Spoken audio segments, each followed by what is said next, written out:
Kung mahina ka, talo ka. Kung wala kang kayang gawin, aabusuhin ka ng mga taong nakapaligid sa iyo. Kahit pa sa sarili mong kadugo. Pinagpalang araw sa inyong lahat mga kabangers at mga kayanggaw. Ang kwentong ito ay tungkol sa kung paano ko nilagpasan ang lahat ng pagsubok na dumating sa buhay ko. Naranasan ito ng isang kagaya ko na akala ko'y wala ng direksyon ng buhay, pero nang dahil sa isang matinding pangyayari, isang kaganapan na naglagay sa buhay ko sa panganib, nalaman ko ang tunay kong lugar at halaga. Ako po si Emil, at ang kwentong ibabahagi ko ngayon ay kwento ng totoong buhay na kung saan sumuot sa matinding pagsubok para lang makasalba. Mga pagsubok na ginawa ng mga taong nakapaligid sa akin, at ng mga nilalang na kung tawagin nila ay aswang. Muli, ako si Emil, kabanong mga kabangers at mga kayanggaw. Ito ang aking kwento. Bago nga pala magsimula ang ating kwento, sana'y mapindot nyo muna ang subscribe button at ang notification bell para lagi kayong nanonotify pag may bago tayong mga kwento. At huwag nyo rin kalilimutan mag-like at comment. Napakalaking tulong po ito sa ating channel para mas makapagatid pa kami sa inyo ng mga magaganda at mga nakakapangilabot na mga kwento. At ngayon, sa ating pagpapatuloy. Visit ka talaga kahit na kailan.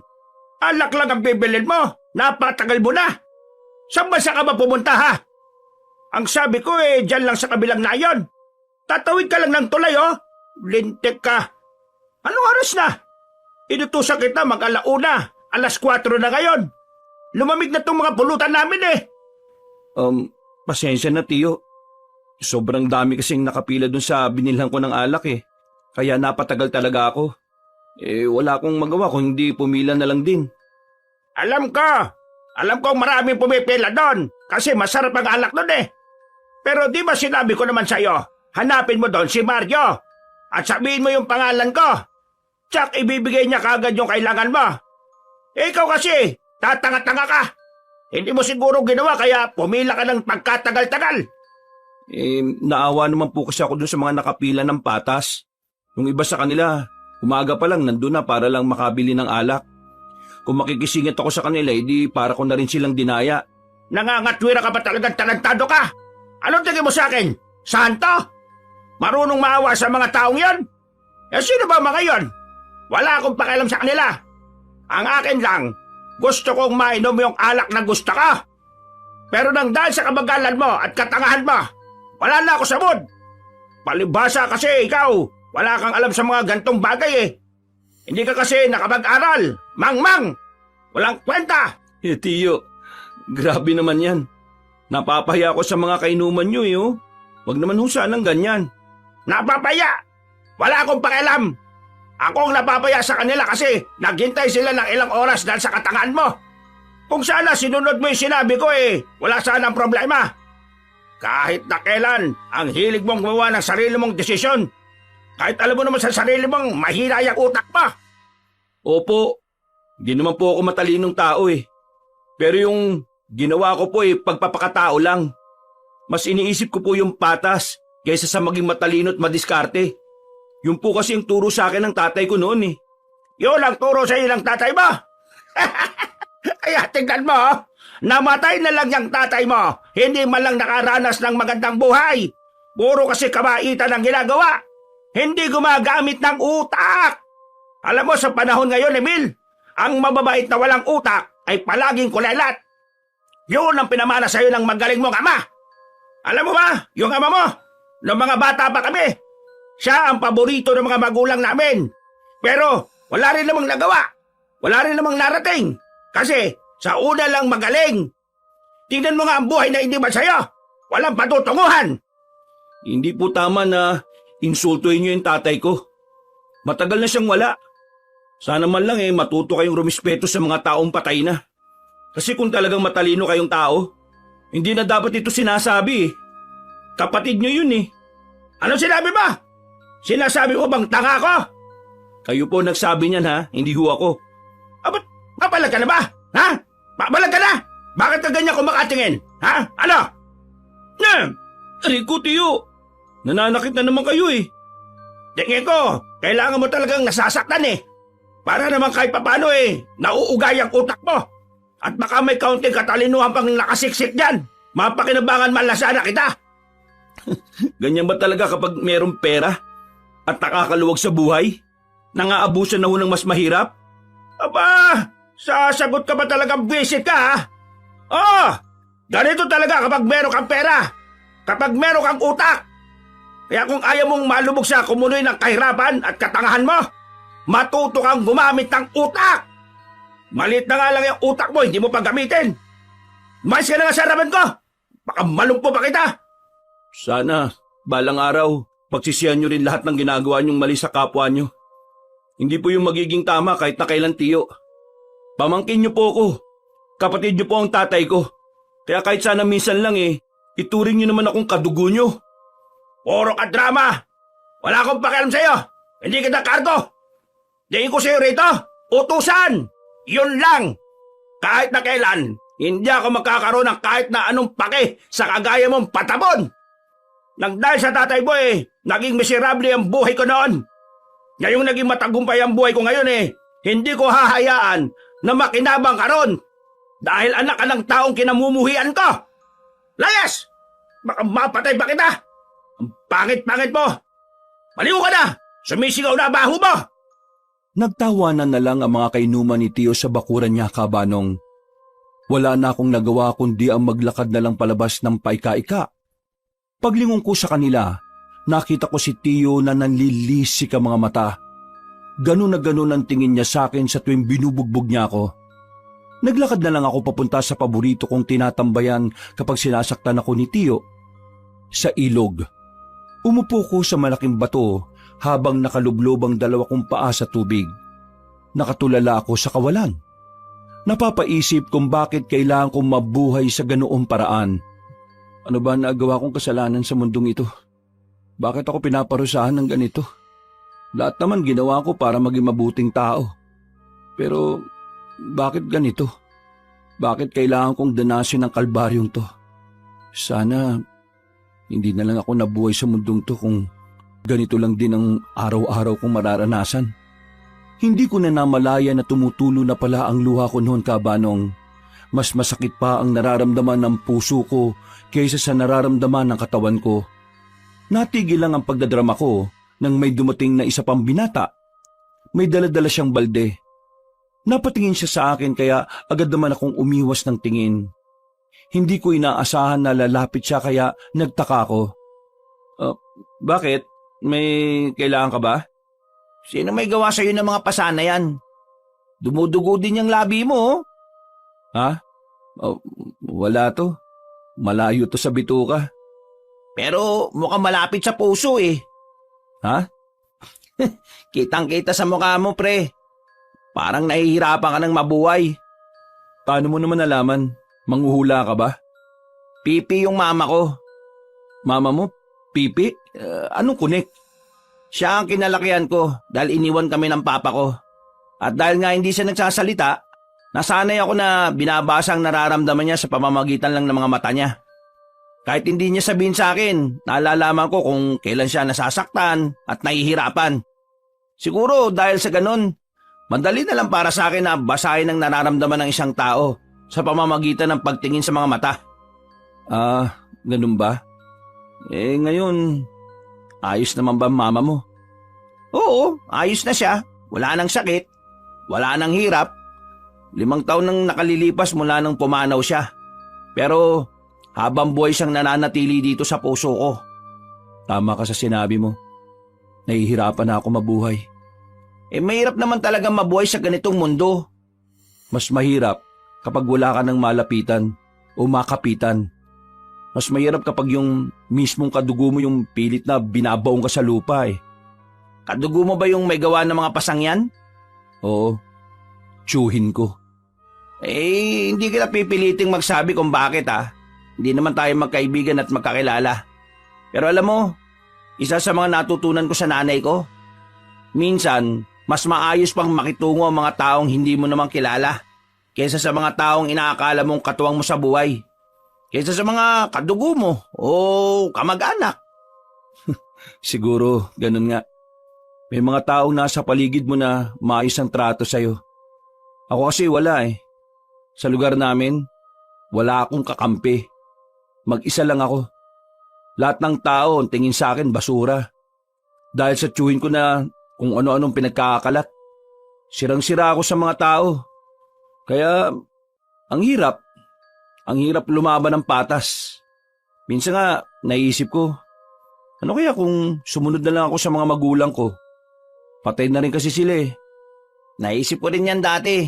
Kaso, napagtanto ko, kapag ginawa ko yun, tapos nagkita kami ng nanay ko sa langit, wala akong magawang may kukwento sa kanya. Mas lalo lang siyang mahirapan, masasaktan. Dali lang sabihin yan, tol, no? Kahit papaano kasi, may mga tao yatang tumutulong sa'yo. Sa akin kasi wala talaga eh. Para akong nabubuhay sa impyerno. Ay, Ronnie nga pala ako. Ronnie, ako naman si Emil. Emil, kapangalan mo yung kapitbahay namin na maingay eh. Salamat ah. Salamat saan? Salamat sa pakikinig. Iba pala pakiramdam kapag meron kang nasasabihan. Wala yun. Pinakinggan mo rin naman yung mga sinasabi ko eh. Teka, taga rito ka ba? Parang hindi naman kita nakikita dito. Kita mo yun. Taga ron ako sa kabilang nayon. Nakarating lang ako rito para kumuha ng tubig. Ipapainom ko sa mga alaga kong kambing. Mas masigla kasi sila kapag galing dito yung iniinom nila eh. Kabanong, hindi ko inakala na yun na pala ang pagsisimula ng pagkakaibigan namin ni Ronnie.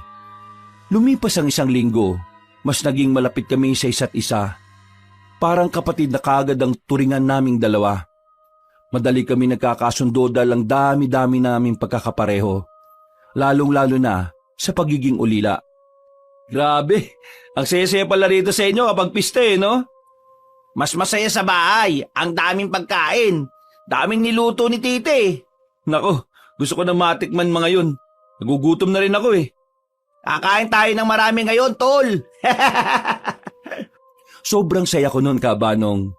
Yung mga pagkain kasi na hindi ko natitikman sa poder ng tiyo ko, doon ko palang talaga matitikman. Madalas kasi, puro na lang sabaw at kanin lang ang kinakain ko sa bahay. Nasanay na lang yung bibig ko sa matatabang na pagkain. Pagdating namin sa bahay ni Ronnie, hindi ako makapaniwala sa mga nakikita ko. Ang daming nakahain sa mahaba nilang lamesa. Ang babango. Tingin ko palang natatakam na ako. O tol, bakit parang nahihiya ka? Ayos ka lang ba? Tol, ang daming pagkain. Ngayon na kasi ako makakatikim ng ganito kasarap, tol eh. Masaya lang ako. Magsawa tayo dito ngayon. Tara na, kain na tayo. Pakiramdam ko noon, pansamantala ako nakalaya sa impyerno na gawa ng tiyuhin ko. Sa isip-isip ko noon, ganun pala ang pakiramdam ng malaya. Makakakain ka ng masasarap na pagkain at makakakita ka ng mga bagong kakilala. Mabait ang mga kamag-anak ni Ronnie. Tinuring nila akong parang isa sa kanila. Pagkatapos namin kumain, bandang 9:00 na ng gabi ay nagpaalam na rin ako sa kanya. Kailangan ko na kasing makauwi bago pa maunahan ako ni Tiyo sa bahay. O sige pre, mag-iingat ka sa paglalakad ha. Sige, maraming salamat pre. Lalo na sa mga pagkain. Sasarap eh. Sigurado ka bang ayaw mong mag-uwi? Ang dami pa eh. Di na pre. Total, dami ko nang nakain eh. Tinanggihan ko ang alok ni Ronnie. Hindi dahil sa nahihiya ako, kundi dahil malalaman ni Tiyo na nakikain ako sa ibang bahay. Nagmamadali na akong maglakad palabas ng baryo nila Ronnie nang biglang makabanggaan ko ang isang matangkad na lalaki. Bilugan ang mga mata niya at parang namumutla ang balat. Tumingin siya sa akin ng seryoso. Hihingi sana ako ng paumanhin pero nagmamadali na siyang maglakad. Napapailing na lang ako at saka binilisan ng pag-uwi. Pagdating sa bahay, naunahan ako ng tiyuhin ko. Nakaupo siya sa harapan ng lamesa. Napapahilamos sa mukha dahil sa inis. Saan ka na naman galing ha? Sa ilog lang po, Tiyo. Tinanaw ko lang po yung mga nagtutugtugan sa kabilang nayon. Wala pang sinaing ha? Alam mo naman galing ako sa sabong at ganitong oras ang uwi ko. Bakit wala pang sinaing? Wala pang pagkain? Ang sabi niyo po kasi kanina bago kayo umalis, wag na ako magsaing kasi sa labas na kayo kakain di ba? Wala akong sinabing ganon. Ang sinabi ko, baka hindi ako makauwi, kaya wag ka na magsaing ng marami.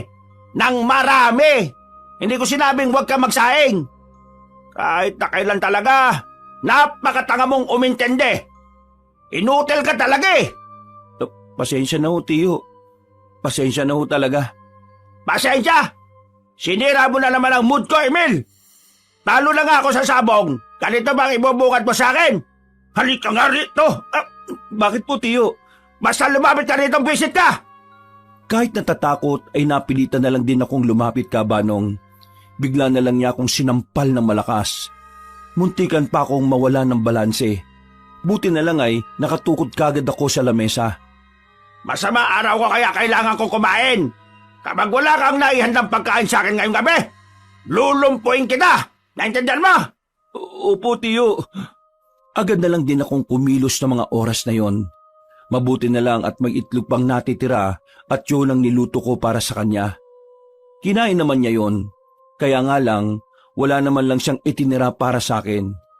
Buti na lang talaga at busog ako ng mga sandaling yon. Napabuntong hininga na lang ako, Kabanong, pero ang mahalaga na lang noon sa akin ay naging kalmado na rin siya kalaunan. Makalipas ang ilang mga araw, nawalan ako ng pagkakataon na makalayo-layo. Palagi kasing nasa bahay si Tiyo. Palagi siyang may mga bisita at mga kainuman. Isang beses, nautusan na naman niya akong kumuha ng paborito niyang alak. Pero sa pagkakataong ito, sa ibang baryo naman. Nakatanggap daw siya kasi ng impormasyon na sa baryong yon ginagawa ang mga alak. Hindi ako pamilyar sa lugar na sinasabi niya. Yun ang unang beses na may narinig ako na ganoong baryo. Pero dahil takot ako masaktan na naman, sinunod ko ang utos niya. Sinubukan kong magpasama kay Ronnie noon. Ang kaso nga lang, hindi siya nakasama dahil may sakit siya nung araw na yon. Ibinaba ko ng tricycle sa bungad ng Baryo Silong. Ang layo ng baryong yon sa baryo namin. At ang baryong yon ay nasiliblib na parte na. Yung arko nga na nasa bungad, ginagapangan na rin ng mga halaman. Parang lumang-luma na ang baryong yon. Pumasok ako sa loob. Wala akong ganong makitang bahay. Pero nang lumiko ako sa isang kanto, doon ko na napapansin ang pagiging kakaiba ng lugar. Bakit parang sobrang tahimik dito? Parang wala namang tao sa mga kabahayan na yan. Naglakad ako ng mabilis para lumapit doon. Tiningnan ko ang mga bakuran. Walang mga tao. Sumilip din ako sa mga bahay, pero wala talaga akong nakita. Medyo kinakabahan na ako ng mga sandaling yun, Kabanong. Kaya ang nasa isip ko noon, baka ibang baryo ang sinasabi ni Tiyo. Palis na sana ako na makarinig ako ng mga nagpapalakpakan. Hinanap ko kung saan nagmumula ang mga palakpakan hanggang sa makarating ako sa isang malawak na kapatagan. Doon ko na nakita ang mga tao. Nagtitipon-tipon sila. Parang may mahalaga silang pinag-uusapan. Aalis na sana ako dahil hindi naman ako interesado. Ang kaso nga lang, meron akong narinig na talaga namang nakapukaw ng atensyon ko. Malapit na ang ating pagbabalik. Kaunting sandali na lang. Kaunting hintay na lang, mga kapatid. Sa oras na makumpleto na natin ang mga alay, magkakalooban na rin tayo ng Panginoon ng karapatan na maghasik ng lagim. Ipaparanas natin sa mga tao ang galit nating mga aswang. Pagbabayaran nila ang ginawa nila sa mga ninuno natin. Nagtitindigan ng mga balahibo ko ng mga sandaling yung, Kabanong. Hindi ko pa man sigurado noon kung totoong mga aswang sila, pero kinikilabutan ako ng malala. Sa sobrang pagkataranta, nasagi ko ang mga nakasandal na kawayan sa gilid. At nang dahil doon, narinig ako ng mga naroon. Sinong nariyan? Wala na akong sinayang na pagkakataon. Kahit nangihina ang tuhod ko, nagmamadali akong tumakbo paalis. Akala ko'y hindi na nila ako masusundan. Pero nabahala ko nang makita kong may mga tumatakbo na rin para habulin ako. Binilisan ko lalo ang takbo ko hanggang sa makapasok na nga ako sa kagubatan. Akala ko ay lulubayan na nila ako. Pero nagkamali ako, Kabanong. Dito na nila ako naabutan. Huwag kayong lalapit. Papalo ko sa inyo tong hawak ko sanga. Pinadala ka ba ng mga tao para mag-espiya? Hindi ko alam ang sinasabi nyo. Ang sabi lang ng tiyo ko bibili ako ng alak. Yun lang ang pakay ko dito. Alak? Pwes, walang alak sa baryo namin. Ang meron lang, kamatayan! Umangil ang mga aswang habang lumalapit sa akin. Sa kakatras ko, hindi ko na namalayan na nadulas na pala ako pababa sa bangin. Hindi naman malalim ang bangin na yon, Kabanong, pero sa kamalas-malasan, sumabit ako sa mga sangang nakausli. Sugatan ng katawan ko dahil doon.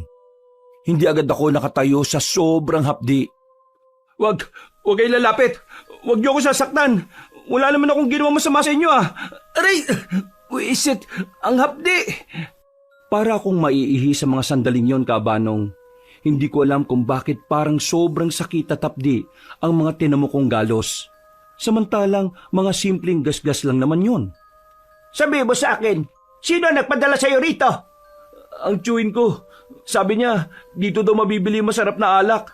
Sinabi ko yung kanina, hindi naman kayo naniniwala sa akin Hindi talaga kapanipaniwala mga palusot mo. Kaya pasensya ka na. Ikaw ang magiging hapunan namin mamaya. Bababain na sana nila ako para kunin, pero nataranta ang mga aswang na yon nang may mga palasong tumarak sa ilan nilang mga kasama. Ang unang nasabi ng mga yon ay may mga dumating na daw na kalaban. Nagsiatrasa ng mga aswang. Iniwan nila ako ron. Ako naman ay tuluyan nang nawalan ng malay sa sobrang hapdi ng mga sugat ko. Paggising ko, kasama ko na ang isang matandang lalaki sa isang kwarto. Puti na ang mahaba nitong buhok. Bigotilyo na rin at may kahabaan ng balbas. May mga tattoo siya sa katawan ng iba't ibang simbolo. Hindi ko alam ang lugar na to Hindi to bahay ni Tiyo. Nasaan ako? Sino kayo? Nandito ka sa bahay ko. Bahay nyo? Paano ko nakarating dito hindi nga kita kilala. Mukhang hindi mo na nararamdaman ang hapli ng mga sugat mo. Mabisa talaga ang mga pinahid kong gamot. Sa sinabi niyang yon, ay nagkaroon na ako ng ideya. Naalala ko ang nangyari bago ko mapunta roon. Muli, bumalik ang kaba sa kalooban ko. Lalo na kapag bumabalik sa utak ko ang anyo ng mga aswang na muntikan na akong patayin. Ikaw ba yung nagpakawala ng maraming palaso? Hindi ako. Ang mga kasamahan ko. Pero kayo ang gumamot sa akin. Espesyalista rin ako sa panggagamot. Maraming salamat po. Ako naman ang magtatanong. Anong ginagawa mo sa lugar ng mga aswang? Lugar ba talaga yun ng mga aswang? Sagutin mo muna ang tanong ka. Pasensya na ho. Kasi po, inutusan ako ng tiyo ko na pumunta ron para daw bumili ng masarap na alak na sinasabi niya. Doon daw po kasi meron Kaso pagdating ko, wala akong inabutan. Tapos, yun, narinig ko yung mga boses ng mga aswang na nagtitipon. Nung una, wala naman akong ideya kung anong meron. Kaya ang ginawa ko, nakinig ako sa kanila. Kaso, nalaman nilang nandun ako Totoong may masarap na alak na mabibili doon. Pero wala na yun ngayon. Nang makuha na ng mga aswang ang baryo na yon, lahat ng tao ay nag-alisa na. Yung iba naman, pinagpapapatay na ng mga aswang. Ay, grabe naman po yan. Totoo pala talagang mababangis sila. Maswerte ka kasi naabutan ka namin habang nagro-ronda kami. Maraming salamat po talaga. Baka wala na ako kung hindi po kayo dumating. Yang mga pasa mo sa mukha, hindi yan dahil sa pagkalaglag mo sa bangin. Saan mo nakuha yan?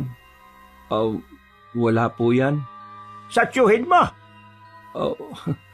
Paano niyo po naalaman? Nananaginip ka kanina.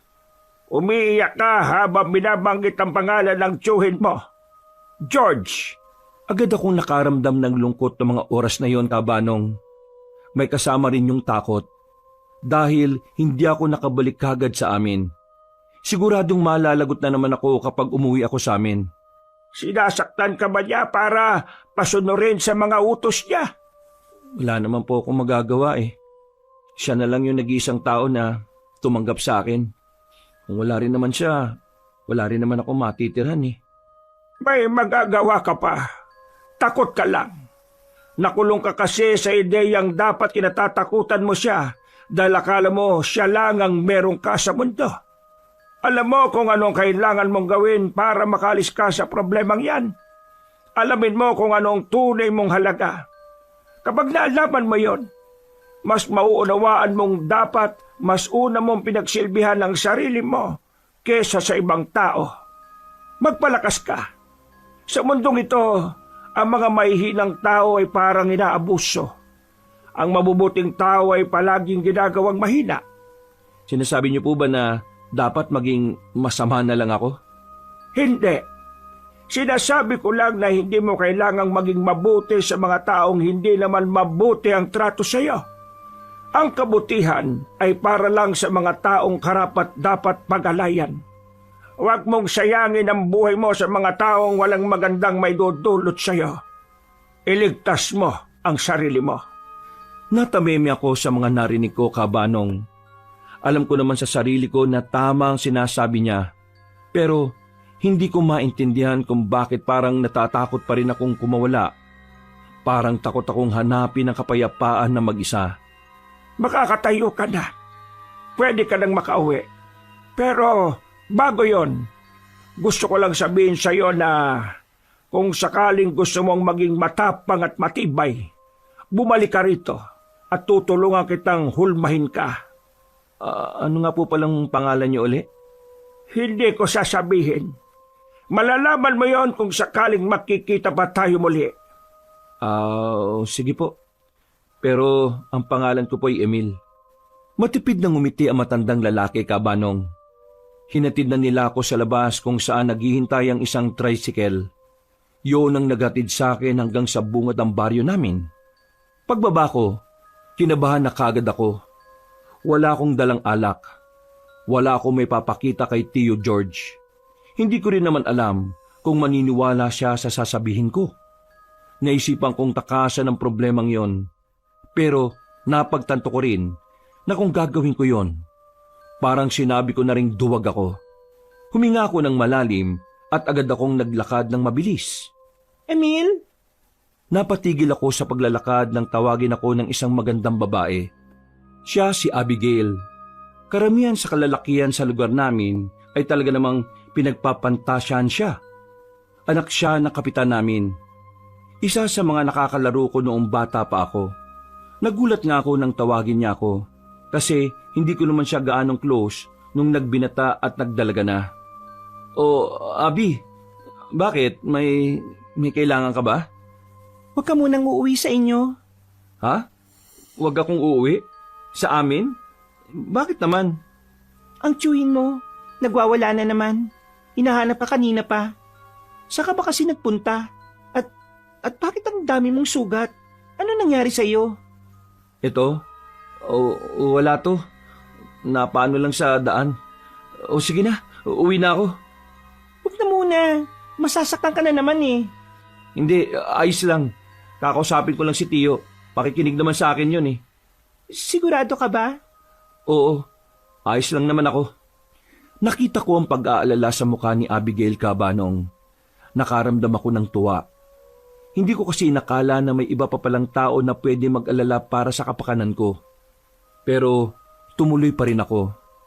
Naglakad ako ng mabilis. Nang matanaw ko na ang bahay ni Tio, bigla naman akong hinarang ng pinsan ko.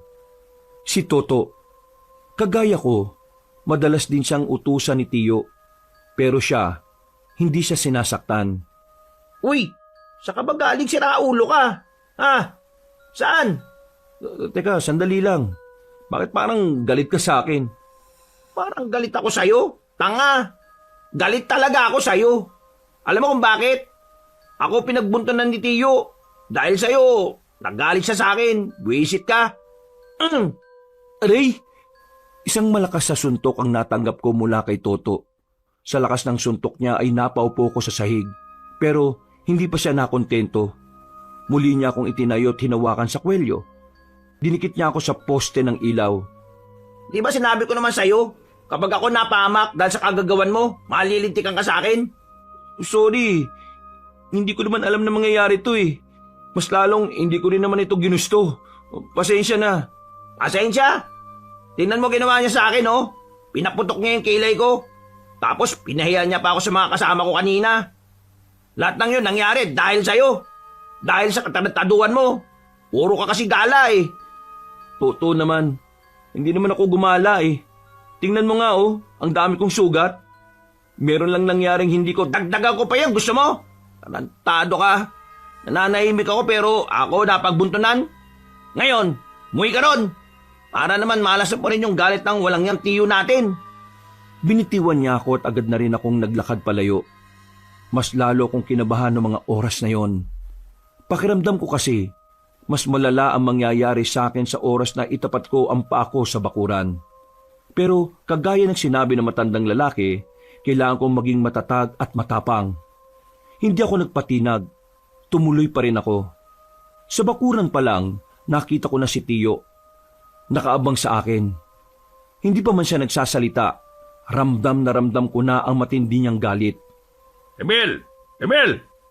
Emil, alam mo ba kung anong oras na ngayon? Magpapaliwanag po ako, Tiyo. Alas 10 na ng gabi. Anong oras kita inutusan, ha? Ngayon ka lang umuwi. Ngayon lang kung kailan wala nang kasama ko. Ano ba talagang problema mo, siraulo ka, ha? Ano? Sinasadya mo ba talaga ito dahil gumaganti ka sa akin? Pinapaya mo ba ako, ha? Hindi po, Tiyo. Wala po akong ganong intensyon. Ang totoo po kasi nangyari niyan eh. Magdadayla ka na naman ng walang kwenta. Halika nga rito. Nanlilisik ang mga mata ni Tiyo nang lumapit siya sa akin. Hinilan niya ang kwelyo ko at saka pinaupo. Dinampot niya ang malapad na kahoy sa gilid. Pinagpapapalo niya sa akin yon hanggang sa mawasak yon. Hindi pa siya nakontento. Pinagsasasapak niya pa ako. Wala siyang pakialam kahit na nakikita niyang may mga bago akong sugat. Wala ka talagang pakinabang sa akin, Emil. Isa ka malaking basura na disenyo lang sa bahay kung hayop ka. Ha? Ano? Sagat! Wisit ka. Tama lang sa'yo to. Napasiksik na lang ako sa gilid ng lamesa, Kabanong. Duguan na ang bibig ko pati na rin ang kaliwa kong kilay.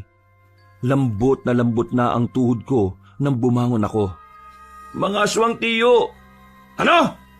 Yung lugar na sinasabi mo, kung saan nabibili yung masarap mong alak. Lugar yun ng mga aswang. Nakita ko mismo at tinabol nila ako. Muntik na nila akong patayin. Buti na lang may mga tumulong sa akin.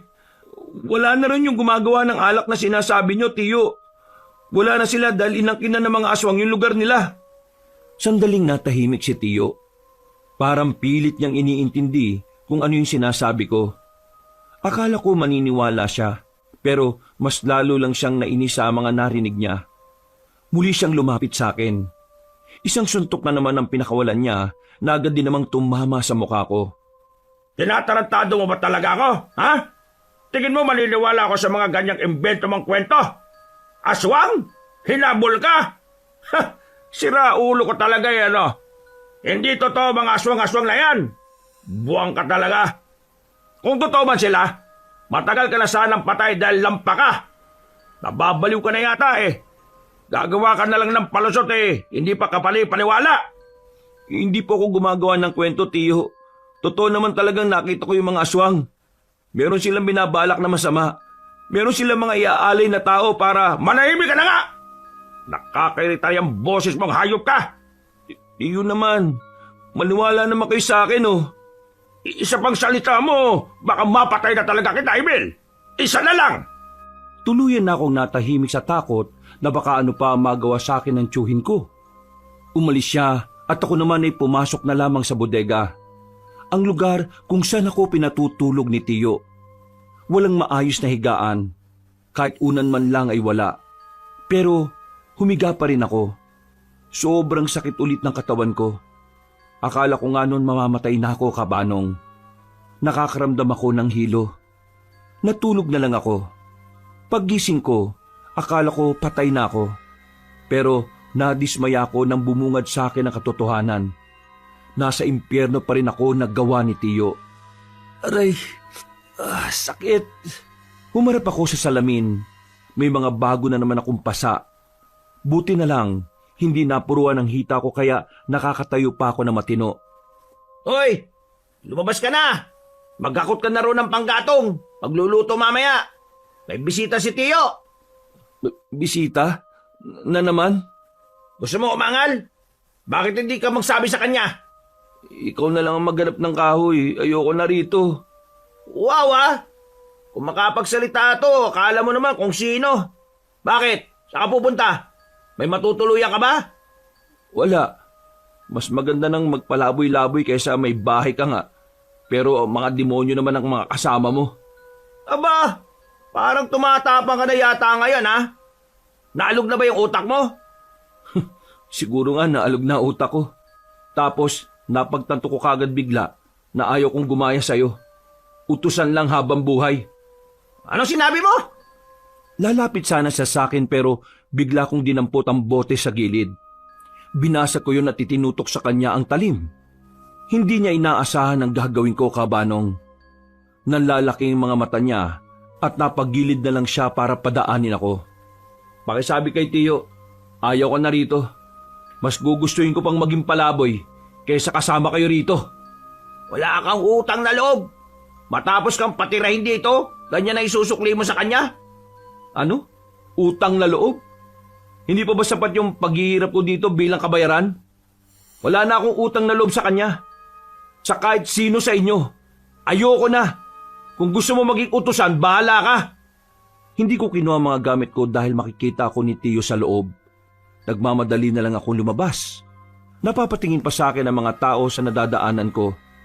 Lahat ay nagbubulungan, pero wala na akong pakialam sa kanila. Ang tanging nasa isipan ko na lang noon ay makaalis at makapagsimula ng bagong buhay. Lintik na yan. Tingnan mo nga nangyari sa iyo. Tapos sasabihin mo sa akin ngayon, ayos ka lang. Tingnan mo, para kang binugbog ng 10 maskuladong tao eh. Pre, hindi normal yan. Ireklamo na natin yung tsuhin mo. Hindi nagawain ng normal na tao yung ginawa niya sa iyo eh. Demonyo na siya oh. Gusto ko nang umalis doon. Kaya ayoko na sana magkaroon pa ng koneksyon sa kanya. Kaya, wag na. Isa pa, kanino ko magsusumbong? Kakampi niya pati mga pulis. Pati na rin si Kapitan. Napipiko na ako dyan sa tsuhin mo eh. Pati yung pinsan mo na isa. Pag nakita ko talaga yan, papasagi ko mukha niyan eh. Nako, hindi na bro kailangan. Anong di na kailangan? Kung hindi mo kayang gawin yun sa kanya, kasi mabait ka, ibahin mo ako. Hindi ako mabait sa lahat. Hindi naman sa ganon, tol. Ayaw ko lang talaga na madamay ka pa sa problema kong to. Napabuntong hininga na lang si Ronnie. Ramdam ko naman na nag-aalala lang siya sa akin. Pero para sa akin, mas lalo lang gugulo kapag gumanti pa ako. Sa amin ka na lang kaya tumira muna. Mag-isa lang naman ako sa bahay eh. Ay, hindi. Wag na pre. Nakakaya na no. Ang dami mo ng tulong na binigay sa akin. Ayoko nang maging pabigat sa ibang tao. Huy, tumigil ka nga. Ibang tao pinagsasabi mo dyan. Hindi ka naman ibang tao sa amin ah. Isa pa, kung hindi sa amin, saan? Saan ka ngayon pupunta? May kilala ako. Tutulungan niya akong maging malakas at matapang. Kaya babalikan ko siya. Sus! Sino naman kaya yan? Pre, medyo mawawala ako ng ilang araw. Pero pagbalik ko rito, sisiguraduhin kong ayos na ako. Ibang Emil na yung makakaharap mo. Paanong iba? Magiging masama ka na rin? Hindi, ano ka ba? Ibig kong sabihin, ang Emil na makakaharap mo ay ang Emil na hindi na magpapaapi. Bumuntong hininga na lamang ako. Pagkatapos ng pag-uusap namin na yon, naghiwalay na rin kami. Kahit masakit-sakit pa ang katawan ko, bumiyaya ako papunta sa lugar ng matandang lalaki. Bandang hapon na nang makarating ako ron. Naligaw-ligaw pa kasi ako sa gubat. Nagbalik ka! Manong, tulungan niyo po ako. Gusto ko maging matapang at matatag. Sige, pumasok ka. Pinatuloy niya ako sa bahay niya, Kabanong. Pinaghandaan niya muna ako ng makakain. Naging mabilis sa mga pangyayari. Hindi ko na namalayan na halos 1 buwan na rin pala akong naroon sa kanila. Marami na akong natutunan sa mga bagay-bagay. Natutunan ko rin kung papaano bigyan ng halaga ang sarili ko.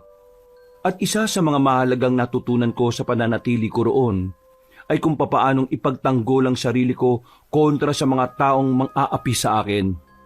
Masasabi ko na ibang-iba na ang Emil noon sa Emil na natuto mula sa kanya.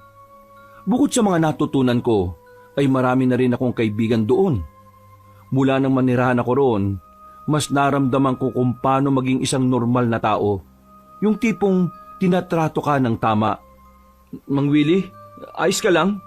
Sumasakit na naman ba yung kanang braso mo? Paralisado ang kanang braso ni Mang Willie. Hindi pa niya nasasabi sa akin ang dahilan kung bakit, pero palagay ko, may nangyaring hindi maganda noon kaya siya nagkaganon. Hindi na niya magamit ang kanang braso niya. Kaya pala, nung una kami magkausap, napansin ko na parang nakalaylay lang ang isa niyang braso. Oh, masakit na naman. Pero magiging maayos lang naman ako. Normal na ito sa akin. Wala ba talagang pwedeng gawing paraan para maibalik sa dati yan? Hindi naman ito normal na paralisado lang. Nagpatingin na rin ako sa mga doktor sa bayan noon. Pero wala rin silang magawa. Siya nga pala. Sigurado ka na bang babalik ka na sa inyo? Hindi naman ako babalik sa bahay. Babalik lang ako sa baryo dahil sa kaarawan ni Abigail. Yung kababata ko. Kailangan mo ba ng kasama? Oh, naku, wag na ho. Kaya ko naman ho ang sarili ko eh. Nakakalimutan niyo na yata, Mang Willie. Ibang Emil na ho ito. Ayos. Masaya ako para sa'yo. Tingin ko, hindi ka na talaga magpapape sa mga gustong manghamak sa'yo. Tama ho kayo dyan, Mang Willie. At kung ano man ako ngayon, dahil yun sa inyo. Kaya maraming salamat ho talaga. Pasalamatan mo ang sarili mo. Kasi mas pinili mong ilaban ang sarili kaysa malugbok. Parang ama ko na rin si Mang Willie, Kabanong.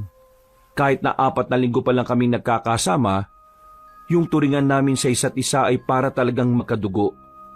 Hindi ko alam pero sobrang gaan talaga ng pakiramdam ko sa kanya. Siguro dahil una pa lang, naintindihan na talaga niya ang mga pinagdaraanan ko. Pagsapit ng 3:00 ng hapon, nagpaalam na rin ako kay Mang Willie at sa iba naming kasamahan. Bumiyaya ako papunta sa baryo namin. Aminadong kinakabahan ako noon, Kabanong. Alam ko kasing pwede ko ring makita si Tio at si Toto doon.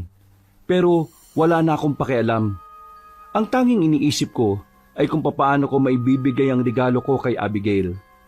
Pagdating ko doon, natanaw ko kagad ang bahay nila Abigail. Marami-rami na mga bisita. Nang makita ko si Abigail ay gumaan ang pakiramdam ko. Agad din naman siyang lumapit sa akin. Uy, Emil! Wow ah! Ang laki na ng pinagbago mo mula nung nawala ka sa bahay ng tiyo mo. Tingnan mo, tumaba ka ng kaunti.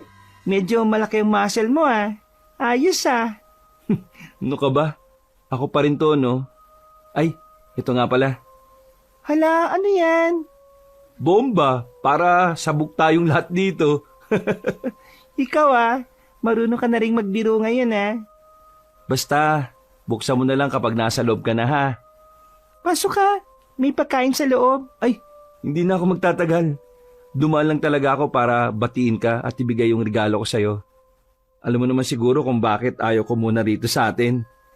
Natatakot ka pa rin ba sa tiyo mo? Hindi naman ako sa natatakot. Ayaw ko lang talagang magkaroon pa ulit ng koneksyon sa kanila. Lalo na sa kanya. Naintindihan naman kita. Pero maraming salamat dito ah. Alam mo, masaya ako sa regalo mo. Tio, nandito pala yung magaling mong pamangkin, oh. Matapos mawala ng halos 1 buwan, lumitaw. Sa bagay, lumulutang naman talaga ang mga basura eh. Ay, anong ginagawa mo rito? At may lakas ka pa talaga ng loob magpakita, ha? Ang kapal talaga ng mukha mo. Sa pagkakaalala ko, wala naman akong ginawang masama. Kaya wala akong dapat na ikahiya.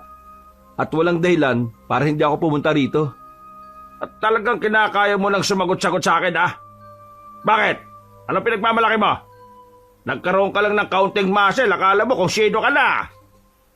Sandali lang po. Kaarawan ko po ngayon. Huwag naman po sana kayong gumawa ng eksena rito. Wala naman kasing ginagawa masama sa inyo si Emil eh. Nandito lang siya para iabot ang regalo sa akin. Aba, may regalo siya sa'yo. Tapos yung sa akin eh, hindi mo tinanggap kahit nung nakarang araw ko pa binigay. Hoy, Emil, sabi mo nga sa akin, pinopormahan mo ba itong si Abigail? Kapal ng mukha mo, ah. Anak ng kapitan yan, uy. Eh ikaw, anak ka lang ng ano? Anak ako ng mabuting tao. Ikaw, anak ka ng siraulo at pamangking ka ng demonyo. Ay, magdanda ka ng pananalita mo, Emil, ha? Baka mabigwasan kita ngayon. Abigail, pasensya na ah.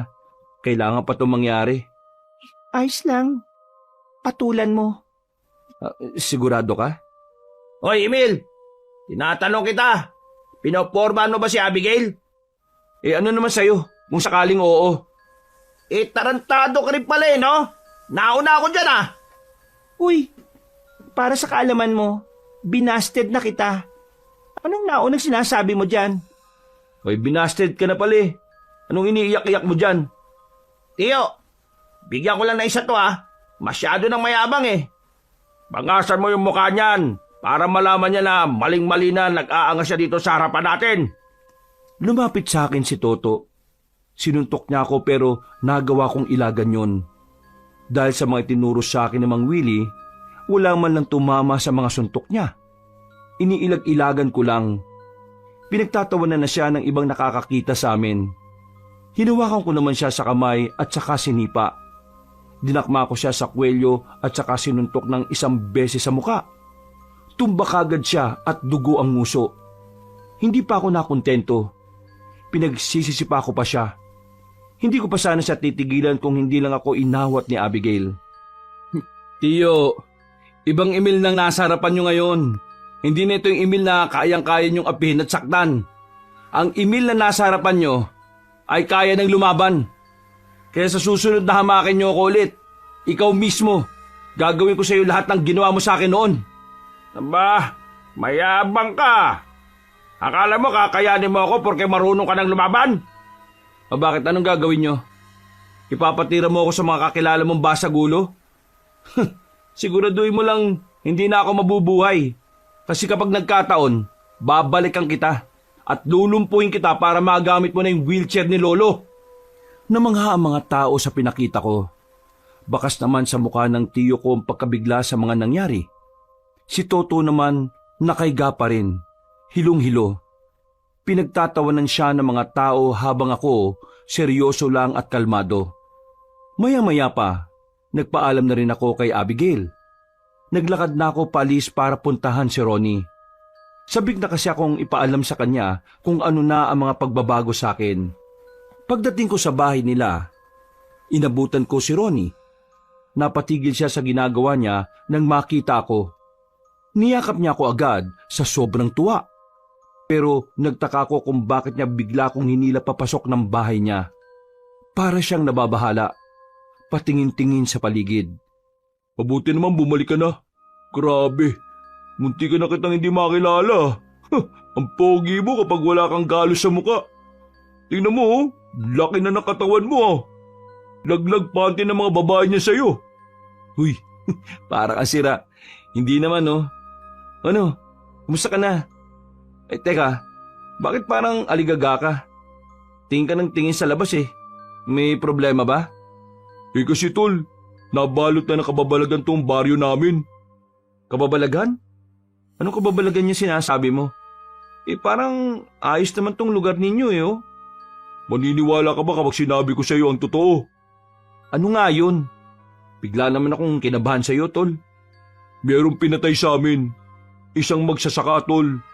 Sabi ng mga kasama niya, aswang daw ang dumali. Tapos mula na mangyari yun, palagi na lang may namamata na aswang dito sa amin. Aswang talaga? Oo, tol. Aswang. Merong aswang dito. Hindi ko nga alam kung bakit eh. Dati naman hindi. Dati wala. Tapos ngayon, may mga nawawalang tao na. 2 na yung bigla na lang nawala na hindi na nakabalik sa bahay nila. Palagay namin, kinuha sila ng mga aswang. Aswang? Meron na rin dito? Teka lang. Naniniwala ka ba sa aswang? Tol, nakakita ako ng aswang. Naalala mo yung kinuwento ko sa'yo na inutusan ako ni Tio na bumili ng alak? Pumunta ako sa baryo na akala ko tao mga naron. Pero aswang pala. Nakita ko silang nagtitipon. Tapos may binabalak silang masama. Meron din silang nabanggit na kailangan nila ng maraming alay. Kaya yung mga nawawalang tao, baka doon nila dinadala. Diyos ko po, ganun pala kalala. Nakakatakot. Kaya pala dapat talaga mapuksa yung mga yan Kasi dumadami ang mga biktima. Tol, iwasan mo na munang lumayo. Dito ka lang muna sa lugar nyo. Mga kamag-anak mo. Sabihin mo na rin sa kanila na ang mga aswang, takot sila sa asin, na merong bawang. Maglagay kayo sa bakuran nyo. Bakit ang dami mong alam sa ganito? Yung mga bago kong nakikilala, marami silang nalalaman sa mga aswang. Kaya yun, natuto ko sa kanila. Umupo na lang ako sa lamesa, Kabanong. Sa halip na masaya lang kami sa pagkikita namin ulit, hindi ko magawang ngumiti. Nababahala kasi ako para kina Ronnie. Naiisip ko na baka sinisimulan na ng mga aswang ang mga pinaplano nilang pag-aalay. Hindi ako umalis doon. Nagpasya kong kinabukasan na lang uuwi. Mga bandang 9:00, pumasok na rin kami sa loob ng bahay. Hindi kami makatulog. Nagbabantay lang kami sa paligid. Pero buti naman at walang nangyaring masama. Inabot na kami ng umaga. Mga bandang 7:00 ng umaga, nagpaalam na muna ako sa kanya. Kailangan ko na rin kasing umuwi sa bago kong tahanan. Habang naglalakad ako, naisipan kong dumaan sa baryo namin. Naisipan ko lang naman sanang kumustahin si Abigail. Hindi ko alam, pero mula na mag-usap kami, parang gusto ko na siyang makita palagi. Pasimple akong pumasok sa baryo namin. Bungad lang naman ang bahay nila Abigail, kaya tumanaw-tanaw lang ako. Pero iba ang natanaw ko. Nasa bakuran silang lahat, pati na rin ang kapitan namin na ama niya. Nagtataka ako kasi parang hindi sila mapakali. Paglapit ko, nilapitan din ako ni Abigail. Anong nangyari? Bakit nagkakaganyan sila? Kasi yung pamangkin kong bata, si Potpot, nawawala May kumuha. Ha? Nawawala? Sino naman ang kumuha? Kagabi kasi kasama niya yung nanay niya. May lalaki raw na bigla siyang sinipa. Tapos yung anak niya, hinablot. Hindi nga namin alam kung maniniwala kami sa isa niya pang sinabi. Ang sabi niya, gumapang daw yung lalaki paalis. Dala si Potpot. Gumapang? Oo, gumapang. Emil, si Potpot ang nagpapasaya sa bahay namin. Lahat kami malulugmo kapag hindi na siya nahanap. Abigail, tutulong ako sa paghahanap. Gagawin ko makakaya ko para mahanap siya. May ideya na ako sa nangyari noon, Kabanong. Ang kaso nga lang, hindi ko alam kung paano ko ipapaliwanag sa kanila. Alam ko kasing baka mas lalo lang silang maguluhan. Samantala, kasama ko si Abigail sa paghahanap. Nilibot na namin ang buong baryo namin, pero wala. Kaya ang naisip ko, pumasok kami sa gubat. Palagay ko kasi, doon idinaan ang batang si Potpot. Ano kayang ginagawa ni Potpot ngayon? Baka sinasaktan na siya, Emil. Ipagdasal na lang natin na sana walang masamang nangyari sa kanya. Maya-maya'y bigla silang may narinig na kaluskos. Ha? Ano yun? Magtago tayo. Bakit? Ano bang meron? Basta, mamaya ako ipapaliwanag sa'yo. Nagtago kami sa likuran ng halamanan. Mga ilang sandali lang, may dumating na isang lalaki. Walang damit pang itaas. Nakasuot lang ng maong na pantalon. Unang napansin ni Abigail ay ang mahahabang kuko ng lalaki. Pati na rin ang pagiging kulubot ng mukha nito. Tinakpan ko na ang bibig ni Abigail para hindi siya makalika ng kahit na anong ingay. Nang makalagpas na ang aswang, ay saka ko na lang siya pinagsalita. Ano yun? Bakit ganun siya? Tao ba yun? Maniniwala ka ba kapag sinabi kong hindi yan tao? Ano? Aswang. Aswang yun? Grabe. Oo, aswang. At malaki ang tsansa na aswang ang kumuha sa pamangkin mo. Kaya sundan natin ang aswang na yun. Baka makita natin si Potpot. Teka, naguguluhan ako eh. Parang ang bilis naman ng mga nangyayari. Paano naging aswang ang kumuha sa pamangkin ko? Mahabang kwento. Basta, nalaman ko na may balak silang manguha ng mga tao para ialay. Kung ayaw mong mapasama si Potpot doon, tara, sundan na natin yung lalaking yun. Alam kong nawiwindang pa si Abigail sa mga nangyayari ka, Banong. Pero wala na akong oras para magpaliwanag sa kanya noon. Sumunod na kami sa naglalakad na aswang. Hindi nagtagal, narating na rin namin ang isang bahay. Sa bakuran, merong mga batang nakatali sa kawayan. May nagbabantay na 2 lalaki. Palagay ko, mga aswang din yon. Lumapit kami ng kaunti. Narinig ko na hinihintay na nila ang mga susunod na mga bihag nilang bata. Si Potpot yun. Huwag kang maingay. Dito ka lang. Ililigtas natin sila. Paano mo sila ililigtas? Di ba ang sabi mo mga aswang ang mga yan? Dinukot ko na sa tagiliran ko ang daladala kong kutsilyo. Nanlaki ang mga mata ni Abigail dahil hindi niya inakalang may daladala pala akong patalim. Bakit kami dalang ganyan? Diyos ko ka naman. Para sa mga ganitong senaryo. Dito ka lang ha. Lalapitan ko na sila. Baka naman mapaano ka. Magtiwala ka lang sa akin. Ang isipin mo lang, kailangan mailigtas natin ang pamangkin mo. Gumapang ako palapit sa gilid ng bahay. Hindi nila ako naramdaman. Nang bumangon ako, ay mabilis kong nilapitan ng isang aswang na nakatalikod. Hinila ko siya papunta sa iskinita at saka pinagsasasaksak sa tagiliran. Medyo napatigil pa ako sandali kasi napagtanto ko na kinaya ko palang manaksak.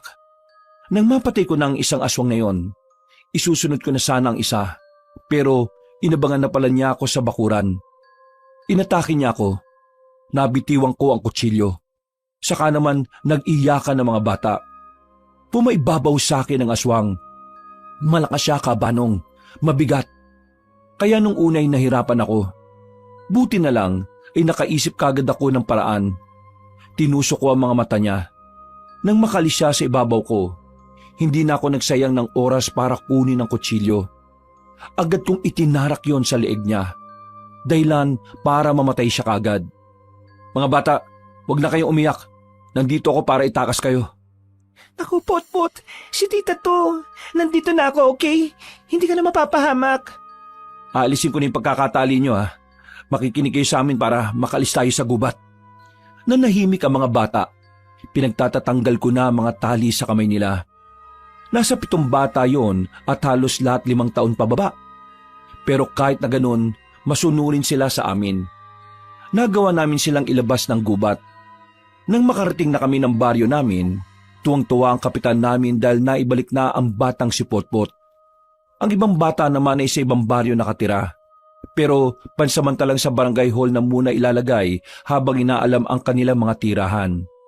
Samantala, agad namang kumalat sa baryo ang ginawa kong pagligtas sa mga bata. Si kapitan na mismo ang nagpaalam sa mga nasasakupan namin.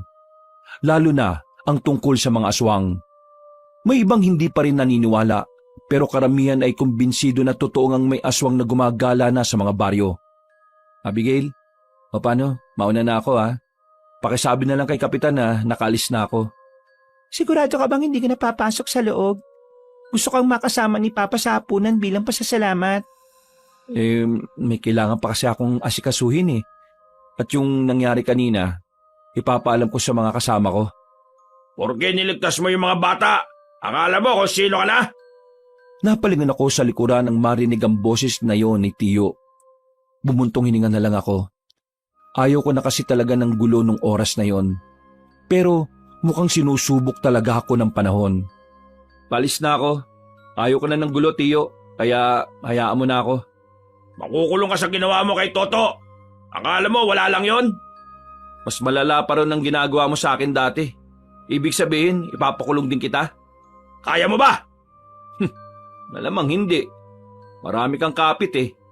Matapang ka lang naman kasi marami kang koneksyon. Pero ang totoo, basang sisiw ka rin kapag wala kang kakilala.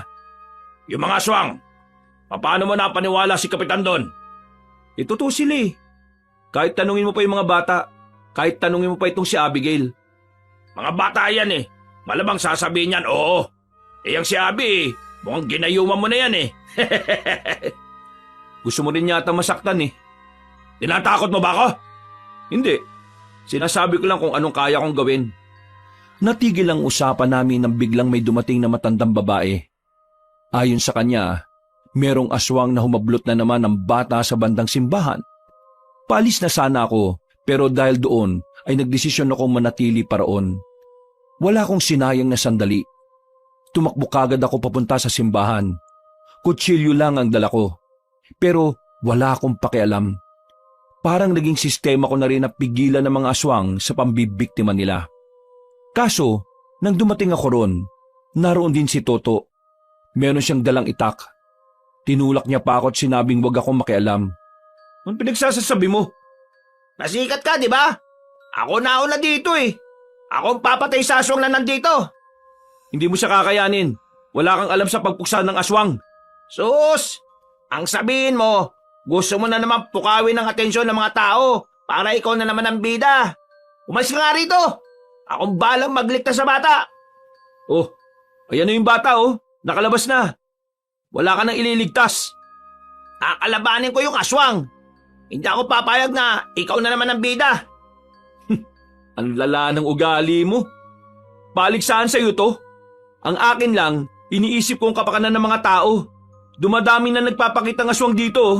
Pero ikaw, sarili mo lang iniisip mo. Wala akong pakialam. Subukan mong sumunod, tatagayin kita. Lumabas na ang aswang mula sa gilid ng simbahan. Ang mga tao naman, kanya-kanyang takbo at nagtago sa kung saan-saan. Si Toto, nasa harapan ng aswang na akala mong kayang-kaya niyang kalabanin yon. Nasa gilid lang ako. Nakatingin, nag-oobserba. Hindi ako nakialam gaya ng gusto niya. Hoy, aswang! Ako ang harapin mo! Huwag yung mga bata! O ano? Angil ka lang ng angil eh. Lapit! Hindi nagtagal, gumapang na mabilis ang aswang palapit kay Toto. Tinaga ni Toto ang aswang pero hindi naman niya tinamaan. Maya-maya pa, nagawa na siya nitong kalmutin sa braso. Nabitiwan niya ang itak. Sinipa yun ng aswang palayo sa kanya. O bakit? Alam mo, atrasan kita? Kahit na wala akong patalim na hawak? Mano-manong suntukan na to! Hindi mo siya kakayanin. Hayaan mong tulungan na kita. Manahimik ka! Pabida ka masyado eh. Ha! Manood ka kung paano ko gugulpin tong aswang na to. Ay naku, bahala ka nga sa buhay mo. Huwag mo ako sisihin kapag namatay ka ha. Tumigil ka na kasi. Nasisira concentration ko. Aray! Sa pag-atake ulit ng aswang, walang nagawa si Toto. Sinuntok siya sa muka. Tumbak agad siya. Sinipa pa siya ng ilang ulit. Nang makita kong hindi na siya makatayo, wala na akong sinayang na oras. Tumakbo kaagad ako at lumapit sa aswang. Kitang-kita ng lahat ng nanunood kung papaano ko ginulpi ang aswang. Sinapa ko ng maraming beses sa muka hanggang sa dumugo ang bibig. Pinagsisisipa ko ang sikmura hanggang sa mapalhod na ang dalawang tuhod. Nang makakuha ng tamang tiyempo, dinukot ko ang kutsilyo at saka tinarak sa leeg ng aswang. Agad na bumagsak ang aswang na yon. Nanlalaki naman ang mga mata ni Toto. Kahit nahihirapang tumayo, pinilit niya para lang malapitan ako. Hinablot niya ang kwelyo ko at saka ako kinastigo. Di ba ang sabi ko? Huwag ka makikialam ha? Kahit na kailan papansin ka talaga eh no? Kitang-kita na ng lahat na hindi mo kaya. Sa halip na nagagalit ka dyan, sa marunong ka muna magpasalamat kasi iniligtas kita. Magpasalamat? Pinaya mo ako sa mga tao. Ikaw nagpaya sa sarili mo. Kasi kahit alam mong hindi mo kaya, pinilit mo pa rin. Sinabihan na kita eh. Ang mga aswang ay hindi pangkaraniwan. May kakaiba silang lakas na higit kaysa sa mga tao. Pero matigas ang ulo mo. Inggitero ka sa atensyon na nakukuha ko, palibasa. Tama na yan! Ano? Naniwala ka na ba? Para sa akin, si Toto pa rin ang mas may silbi kaysa sa'yo. Ikaw, basura ka pa rin. Bahala ka na sa buhay mo. Kung yan pa rin ang gusto mong isipin. Ang mahalaga sa akin, napatay ko yung aswang. Bagay na kahit kailan, hindi kayang gawin ni Toto. Pagpabayaran mo itong ginawa mong pagpapaya sa akin, Emil. Magbabayad ka! Hindi ko na lamang pinansin si Toto. Nagmamadali akong umalis noon at saka nagpaalam na rin kina Abigail. Pag-uwi ko sa baryo nila Mang Willie, hindi ko inakala na makakarating agad doon ang mga ginawa ko. Sinalubong kagad ako ni Mang Willie. Magaling yung ginawa mo. Lahat kami rito ay bumilib. Tinuruan lang kita para ipagtanggol ang sarili mo. Pero nagamit mo yon para magligtas pa ng ibang tao. Ginawa ko lang naman ho kung anong nararapat. At teka, paano nga pala nakarating sa inyo? Ang layo ng baryo namin dito Pinasundan kita kanina kay Joseph. Nag-alala kasi ako na baka kung anong gawin sa'yo ng tiyuhin mo ron. Meron naman akong tiwala sa'yo. Naniguro lang ako para sa mga eksenang hindi natin maiiwasan. Maraming salamat po, Mang Willie. May itatanong pala ako sa inyo. Ay sige, maupo ka muna. Ano bang itatanong mo? Kaya mo ba ako tinuruan ng pakikipaglaban dahil alam mong magagamit ko yun laban sa mga aswang? Ngumiti si Mang Willie. Sandali siyang humigop ng kape. Napatingin siya sa malayo at sandaling umiling. Matalino ka talagang tao. Madali mong naintindihan ang gusto kong iparating. Sinadya ko na nga na hindi sabihin sa iyo kasi alam kong sobrang hinihiling ko. Kaya hinayaan kitang ikaw mismo ang makahalata. Sa totoo lang, Emil, gusto ko sanang tulungan mo kong patayin ang mga aswang. Ilang buwan lang nasa panganib ang probinsya natin. Nang malaman ko yon, aminado kong nataranta talaga ako. Hindi ko alam kung paano ko pipigilan ng mga aswang kung ganito ang kalagayan ko. Ang braso at kamay ko na ginagamit ko para labanan sila noon, hindi ko na rin naman magamit. Pero, bakit to ako? Di ba, ang dami nyo naman dito. Bakit ako? Wala naman akong alam sa mga aswang. Ngayon lang naman ako nakaengkwentro ng mga ganon. Kung tutuusin, mas magaling sa akin ang iba mong mga kasamahan dito Wala sa galing o katagalan ng basihan ng isang pagiging pinuno. Dito sa puso ang basihan. Inoobserbahan kita kung paano ka magsalita, kung paano ka kumilos. Ang mga paniniwala at prinsipyo mo sa buhay. Doon ko mas naintindihan na talagang ikaw ang pinaka-perpektong papalit sa akin. Taglay mo ang tunay na ugali ng isang magaling na manunugis. Teka. Sandali lang Mang Willie. Medyo mabigat tong sinasabi nyo Hindi ko alam kung makakaya ko yung mga sinasabi nyo. Baka nabibigla lang mo kayo. Baka masyado lang mo kayong bumilib sa ginawa ko. Pero hindi po talaga ako hinahanap nyo. Ang tagal kong nangilatis ng papalit sa akin. Sa tingin mo, hahayaan kong magkamali ako ng kilatis dahil ang bumilib ako sa ginawa mo? Pero kasi masyado kong nabibilisan sa mga nangyayari. Nitong nakaraan lang, ang gusto ko lang naman ay magbago ang kaisipan ko. Maging matatag ako at maging matapang sa buhay. Tapos ngayon, meron ng responsibilidad. Emil, hindi kita pinipilit. Kagaya ng sinabi ko, inahayaan lang kitang mahalata mo. Ibig sabihin, hahayaan lang din kitang magdesisyon. Alam kong mabigat itong sinasabi ko sa iyo, pero pag-isipan mong maigi. Kung sakaling maging malinaw na sa iyo ang lahat, kausapin mo ko ulit tungkol dito. Hindi mawala-wala sa isipan ko mga sinabi sa akin ni Mang Willie noon, Kabanong. Pinag-iisipan kong maigi. Hindi ako pinatulog ng maayos na mga kaisipan na yon. Alam ko naman noon na malaki rin ang ipinagbago ko. Pagdating sa kilos at paniniwala. Pati na rin sa pagpapahalaga sa sarili ko. Pero kapag iniisip ko na sa akin nakasalalay ang maraming buhay, parang hindi ko kakayanin pasanin.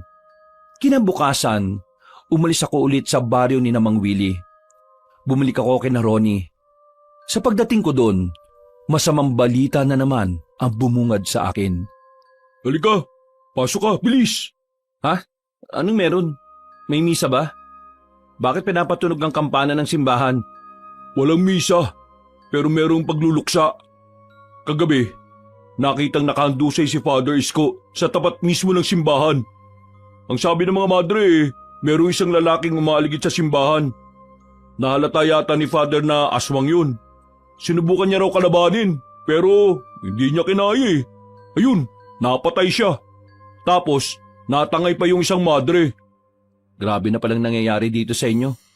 Palalanan ng palala. Alam mo bang sa amin, merong mga aswang din na dumating. Tinangkang kunin yung pamangkin ng kaibigan ko. At sa may simbahan din, munti ka na rin makuha yung batang lalaki. Eh anong nangyari? Napatay ba yung aswang? Oo, napatay ko. Ha? Napatay mo?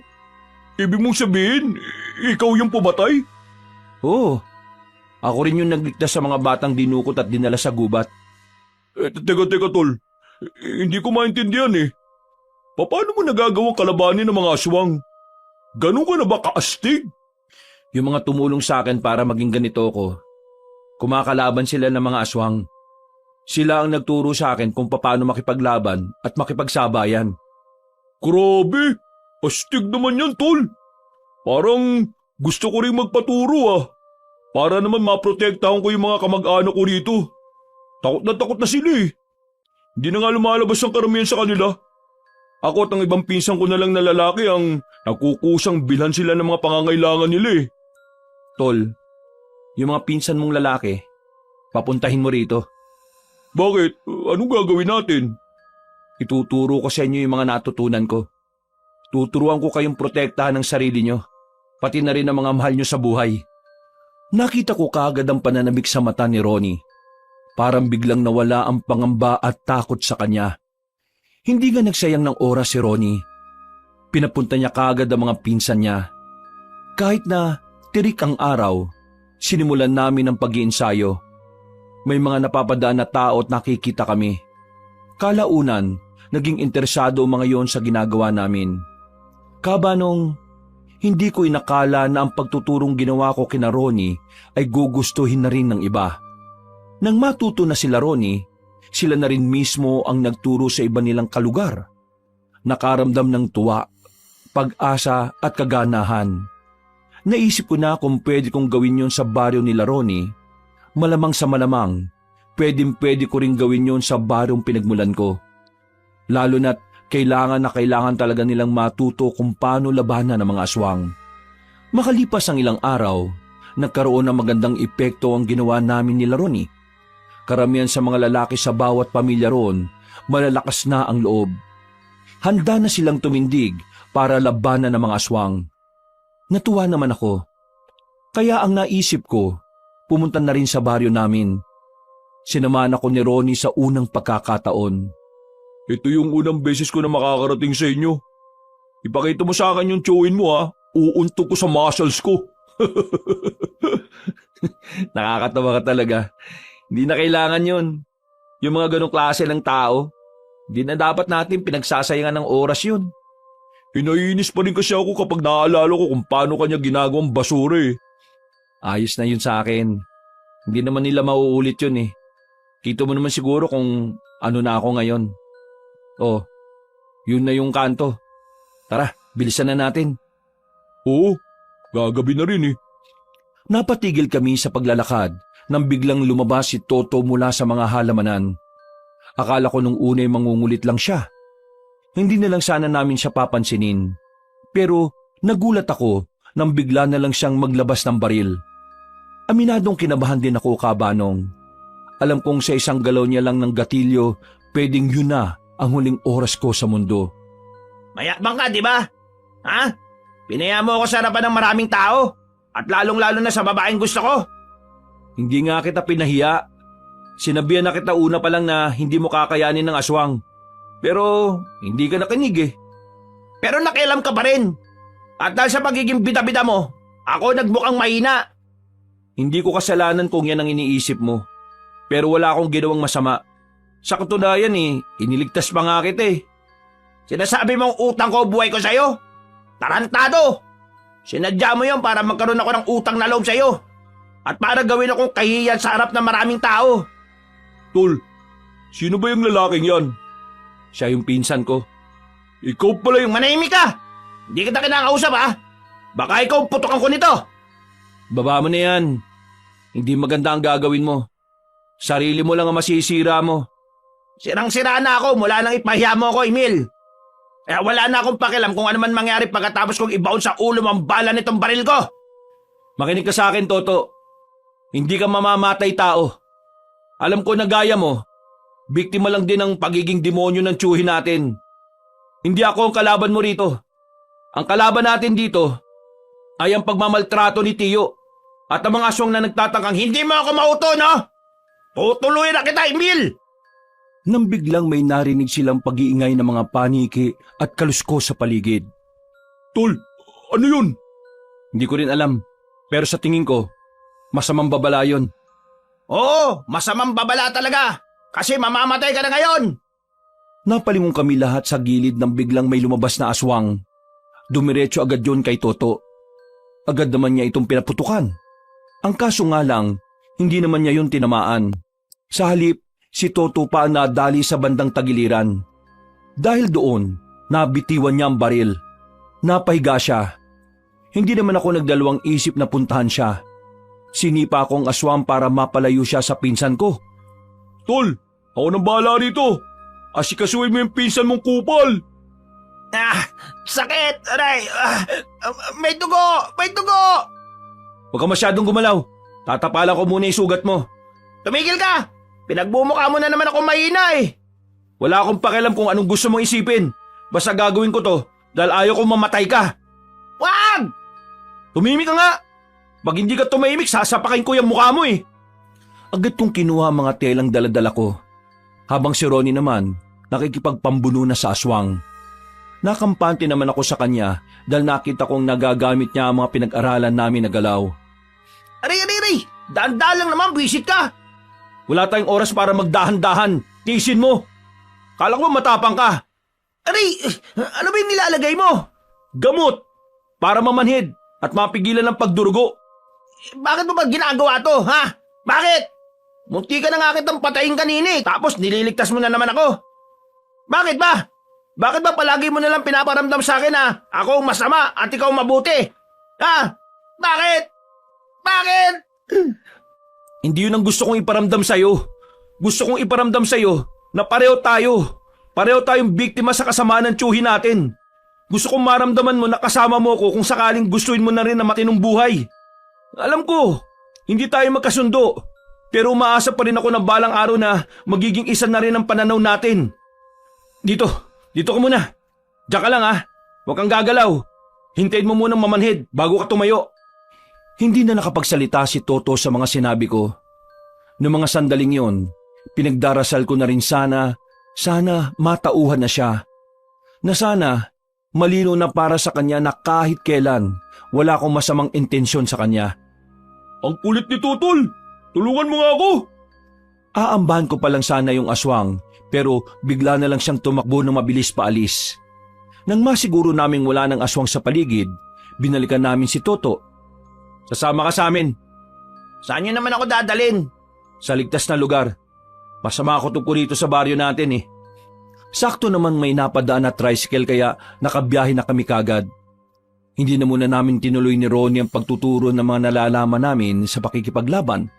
Mas inuna namin ang kaligtasan ni Toto. Makalipas lang ang ilang minuto, nakarating na rin kami sa baryo nila Ronnie. Gabi na kaya parang lugar ng mga kaluluwa ang baryo nila sa sobrang tahimik. Bahay ko ito at ako lang ang nakatira dito. Ligtas tayo dito at makakapagpahinga ka. Magpahinga ka lang saglit. Mamaya lilinisan natin yung sugat mo. Uwi na ako. Ayoko rito. Huwag kang matigas ang ulo. Uwi na nga ako. Bakit ba? Bakit ba ang tigas ng ulo mo? Sinabi ng delikado ngayon sa baryo natin eh. Ako ang babalik doon para magbigay ng babala sa kanila. Hindi ko to kaya. Hindi ko kaya tong ganito na tinatrato mo ako ng mabuti. Kahit na marami akong ginawang hindi maganda sa'yo. Normal naman na makaramdam ka ng hiya. Sa dami ba naman ang kakupalan na ginawa mo dito sa kaibigan ko eh. Dapat lang talaga na mahiya ka. Pero hindi masamang tao si Emil. Kahit na ginago niyo siya noon na nandun pa siya sa inyo. Kahit na kailan, hindi niya naisip na gantihan kayo. Lalong-lalo ka na. Kaya kung ano man ang ginagawa niya ngayon, Hindi yung para iparamdam sa'yo na masama ka. Ginagawa niya to kasi nakikita niya na pwede kang magbago. Gusto kanya magbago kasi pakiramdam niya, ikaw lang yung kamag-anak niya na pwede niya makasama sa buhay. Napapailing si Toto. Muli, naiyak na lang siya sa mga narinig niya. Ako naman ay parang nanikip sandali ang dibdib. Parang may kumurhot. Hindi ko kasi talaga matanggap kung bakit nauwi sa hindi maganda ang samahan namin ni Toto. Noong mga bata naman kasi kami, madalas kaming magkasama sa lahat ng bagay. Siya ang naging matalik kong kaibigan. Naalala mo ba nung mga bata pa tayo? Sinabi ko sa iyo na kahit na anong mangyari, magiging kasama mo ako palagi. Kasi ikaw yung tinuturing kong kuya nun eh. At hanggang ngayon, yung batang Emil, yung uhugi na Emilio, siya pa rin yung Emilio na kaharap mo ngayon. Kung anong tingin ng batang Emilio sa'yo nun, ganun pa rin ang tingin sa'yo ng binatang Emilio ngayon. Kaya to, hindi pa huli ang lahat. Kung mawala ka na sa masamang impluensya na naidulot sa'yo ng hayop nating tiyuhin, kailangan natin ng isa't isa. Lalong-lalo na ngayon, na may nilalang na nagtatangka sa buhay ng mga tao. At sa atin din. Kung masyado kang nabibilisan sa mga pangyayari, huwag mong pilitin ang sarili mong maging kasundo kaagad si Emil. Mahirap talagang baguhin agad ang ugali lalo na kung sobrang sama mo. Ikaw kanina ka ba ha? Simple mo akong sinasabihan ng masama ha? Aray! Masakit! Kumirot yung sugat! Nagsasabi lang ako ng totoo. Emil, alam mo, hindi ko inakala na ganitong isusukli mo sa akin sa lahat ng kasama na ginawa ko sa iyo noon. Oo, aminado ako. Naging masama talaga ako sa iyo. Nainggit kasi ako sa iyo eh. Kasi kahit wala na yung mga magulang mo, nakaranas ka maging masaya nung nabubuhay pa sila. Samantalang ako, puro kalupitan. Kaya mula noon, naging masama na tingin ko sa iyo eh. Pakiramdam ko kapag masaya ka, may kulang sa akin. Naiinis din ako sa iyo kasi ang tibay-tibay ng loob mo. Kahit ilang beses kang saktan, nakakatayo ka pa rin. Samantalang ako, isang sampal lang ni Tiyo eh. Ramdam ko pa rin hanggang kinabukasan. Siguro nga, nabulag ako. Na-impluensya ni Tiyo. Ginamit ko ang pagiging maangas para hindi ako magmukhang mahina. Pero ngayon, napagtanto ko. Napakawalang kwenta kong tao. Sinayang ko lang ang buhay ko eh. Yung nag-iisang tao na nakakaintindi sa akin. Tinuring ko pang kalaban. Pinagtangkaan ko pang patayin. Emil, patawarin mo sana ako, san? To, sapat na sa akin na alam kong interesado kang ayusin ulit ang buhay mo. Masaya na ako ron. Alam mo ngayon, kung kaya mo, tulungan mo ako. Iligtas natin ang kalugar natin. Alam kong hindi natin sila responsibilidad. Pero alam ko rin na kagaya ko, nandyan pa rin sa puso mo ang pagmamalasakit sa iba. Si Tiyo, may binabalak siyang masama. Ha? Anong ibig mo sabihin? Hindi totoong hindi naniniwala si Tiyo sa mga aswang. Ang totoo, sinabi niya sa akin na pipilitin niyang makausap ang mga aswang. Makikipag-deal siya sa mga halimaw na yon. Ano? Makikipag-deal? Ano yun? Nagalit siya kay Kapitan nang tanggihan niyang ipakulong ka eh. Kaya ngayon, gusto niyang sirain ang barangay. Gusto niyang ipagkanulo si Kapitan sa mga aswang. Kapalit naman nun, hihilingin ni Tiyo na paslangin ka ng mga aswang, pati na rin lahat ng may kaugnayan sa'yo. Mas lumala takbo ng utak ng Tiyo natin eh. Parang may sira na yata utak nun eh. Ano pa yung mga binabalak niya? Kinausap niya ang mga kumpare niya. Naglabas siya ng pera para dukutin si Kapitan. Ganon siya kadesperado para ipapatay ka. Mga aswang ang gusto niyang gumawa nun. Tinanggihan na rin kasi siya ng mga kakilala niyang birador dahil hindi naman niya kayang bayaran yung mga yon. Kaya yung naisip niya, palit ulo, si Kapitan, tapos ikaw ang kapalit. Inimbitahan ni Tiyo si Kapitan na pumunta sa bahay. Pero ang totoo, dudukutin na nila at dadalhin sa mga aswang. 10:00. Yun ang pagkakaalala kong sinabi niya sa akin. 10:00 niya pinapupunta si Kapitan sa bahay. Hindi pwede mangyari yun. Tatry rin siya ng mga aswang. Hindi makikipagkasundo ang mga aswang sa kanya dahil hindi naman siya kilala ng mga yun eh. Likas sa mga aswang ang pagiging mautak at mapanlinlang. Tatanggapin nila si Kapitan pero baka patayin din sila ng mga yun. Tara, Kailangan natin silang pigilan. At kapag napahamak ang kapitan nyo, wala nang mamumuno sa inyo. Kailangan natin makabalik doon. Kailangan natin masabihan si Kapitan. Tumingin ako sa orasan, Kabanong, na mag-aalas 7 na. Naisipan kong bumalik na kagad sa baryo namin. Ang kaso nga lang, bigla namang nagkaroon ng pag-atake sa baryo nila Ronnie. Kaya hindi kagad ako nakaalis. Oh, ano nangyayari? Dito ka lang, may mga aswang. Kasama ang baryong ito sa punterian nila eh. Ronnie, tara! Unahin mo muna kaya yung baryo nyo. Kailangan mong pigilan yung tiyuhin mo. May oras pa naman eh. Kailangan nating unahin muna kung ano ang nasa harapan natin. Paano ako? Kagaya ng sinabi ko kanina, magpahinga ka na muna rito. Mamaya pagkatapos ng gagawin namin, sasama ka sa akin at pipigilan natin si Tiyo. Uy, diga, sandali! Mabilis kaming lumabas ni Ronnie. Nakasalubong namin ang mga pinsan niya. Magkakasama naming hinarap kung saan nagbumula ang ingay na narinig namin.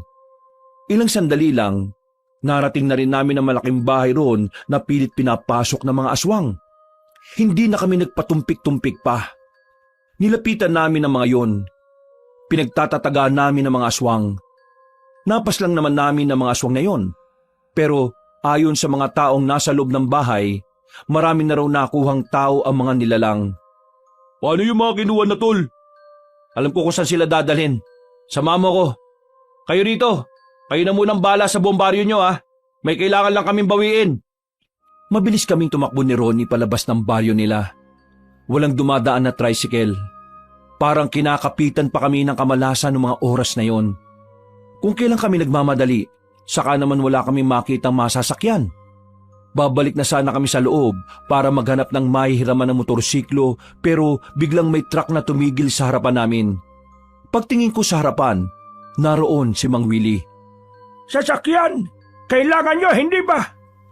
Mang Willie, paano nyo nalaman na nandito ako? May mga mata ko na nagbabantay sa iyo, Emil. Pero hindi na yon ang mahalaga. Tara, sumakay na kayo! Nagmamadali kaming sumakay. Kahit na paralisado ang kanang braso ni Mang Willie, ay siya ang nagmamaneho ng truck. Hindi mo naman sinabi sa akin na tinanggap mo na pala ang tungkulin na sinasabi ko sa iyo, Emil. Hindi ko na nga rin namalayan na tinanggap ko na rin talaga. Basta ang nasa isip ko lang gusto kong iligtas sa mga dapat kong mailigtas. Teka, kayo po ba yung nagturo kay Emil kung paano maging astig? Bakit? Gusto mo rin? Turuan niyo rin ako pagkatapos mo ng lahat ng to ha. Dahil sa bilis ng pagpapatakbo ni Mang Willie ng truck, narating na rin namin ang baryo ng mga aswang. Ang lugar kung saan ako napadpad para sa isang alak na gusto ng tiyuhin ko. Pagbaba pa lang namin, naramdaman ko na kaagad ang kilabot. Pero hindi na ako naduduwag sa pagkakataong ito.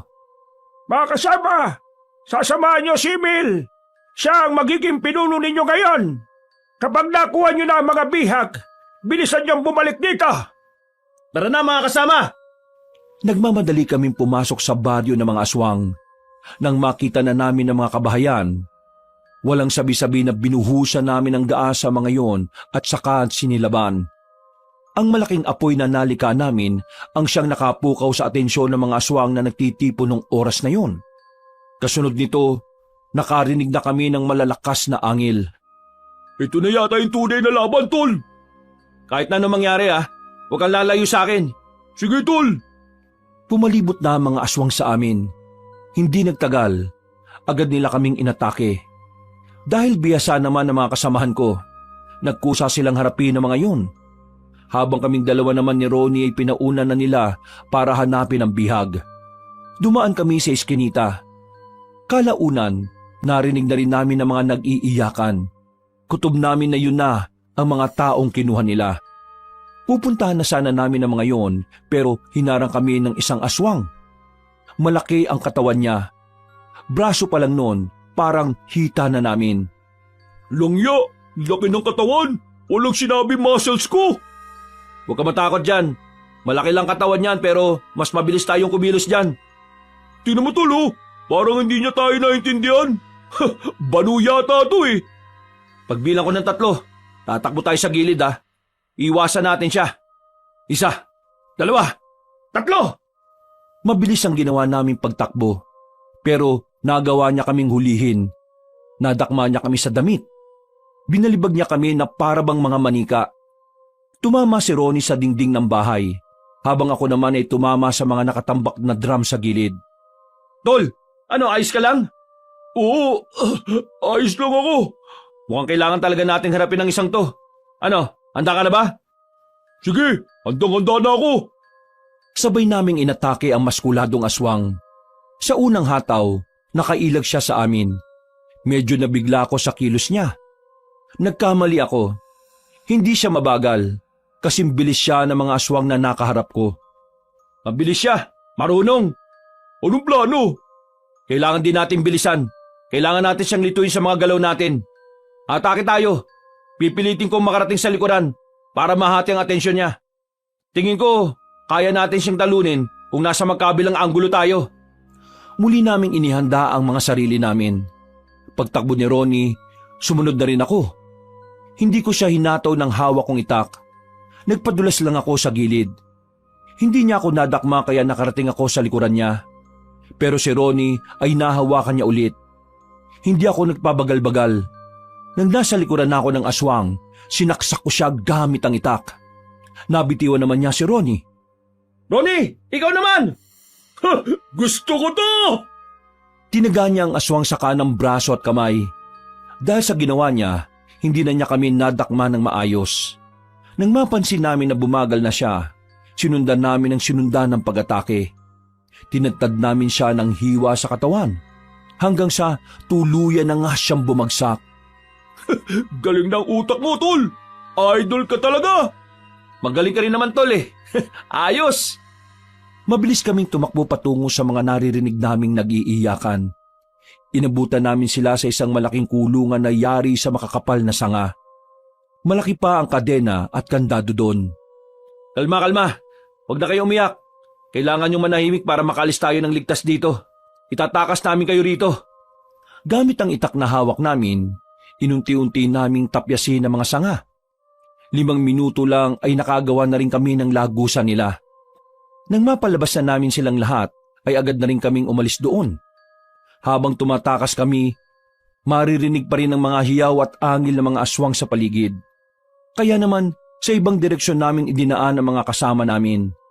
Masukal, masikip at madilim. Doon kami sumuot para lang makaiwas sa labanan ng mga manunugis at aswang. Hindi nagtagal, nakita na rin namin ang truck sa tapat. Ito na ang lahat ng bihag. Wala nang naiwan. Sige, akyat na sa likod. Malawak dyan. Kaasya kayong lahat.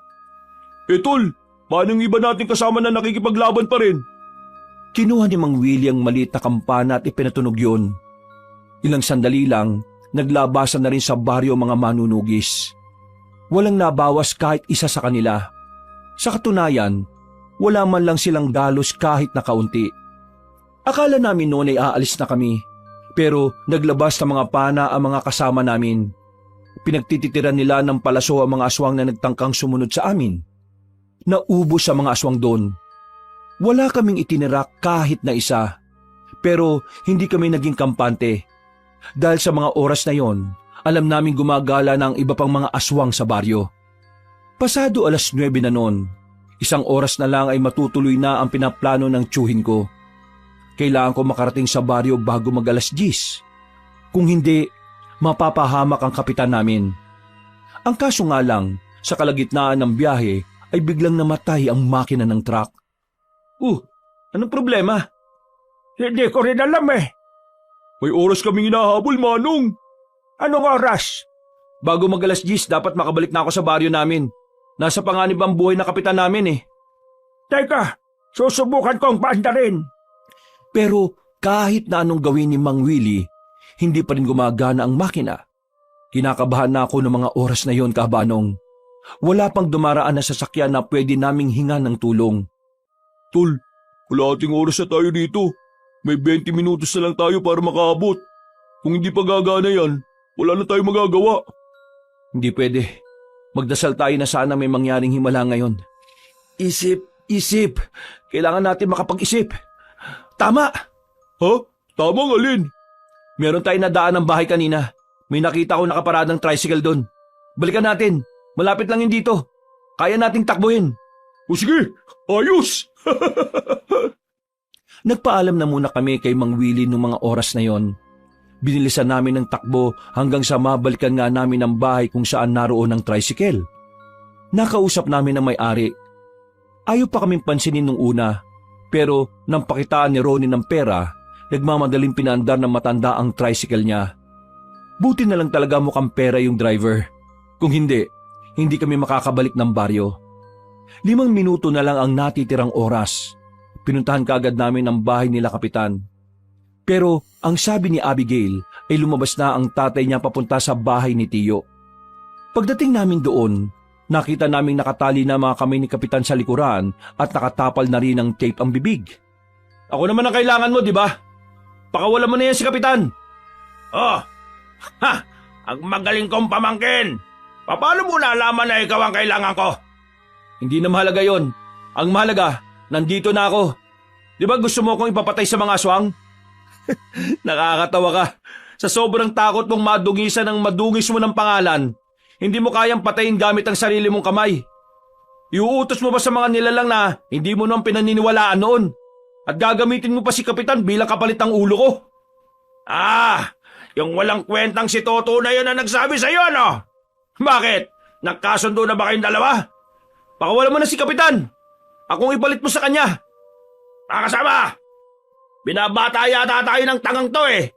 Ano akala sa akin ito? Tanga? Nandito ka na rin at nandito na rin si Kapitan. Bakit hindi na lang kayong dalawang kunin ko? Total, itong si Kapitan eh, binwisit ako at tinabla ko eh. Isasabay ko na kayong dalawa para sabay na rin kayong umakyat sa langit. Bigla na lang akong tinutukan ng baril ng mga kasamahan niya. Si Ronnie naman ay hinablot ng isa at saka pinadapa sa lupa. Napakasama mo talaga kahit na kailan. Wala ka talagang pagbabago. Bakit naman ako magbabago? Sa ganitong ugali ako masaya.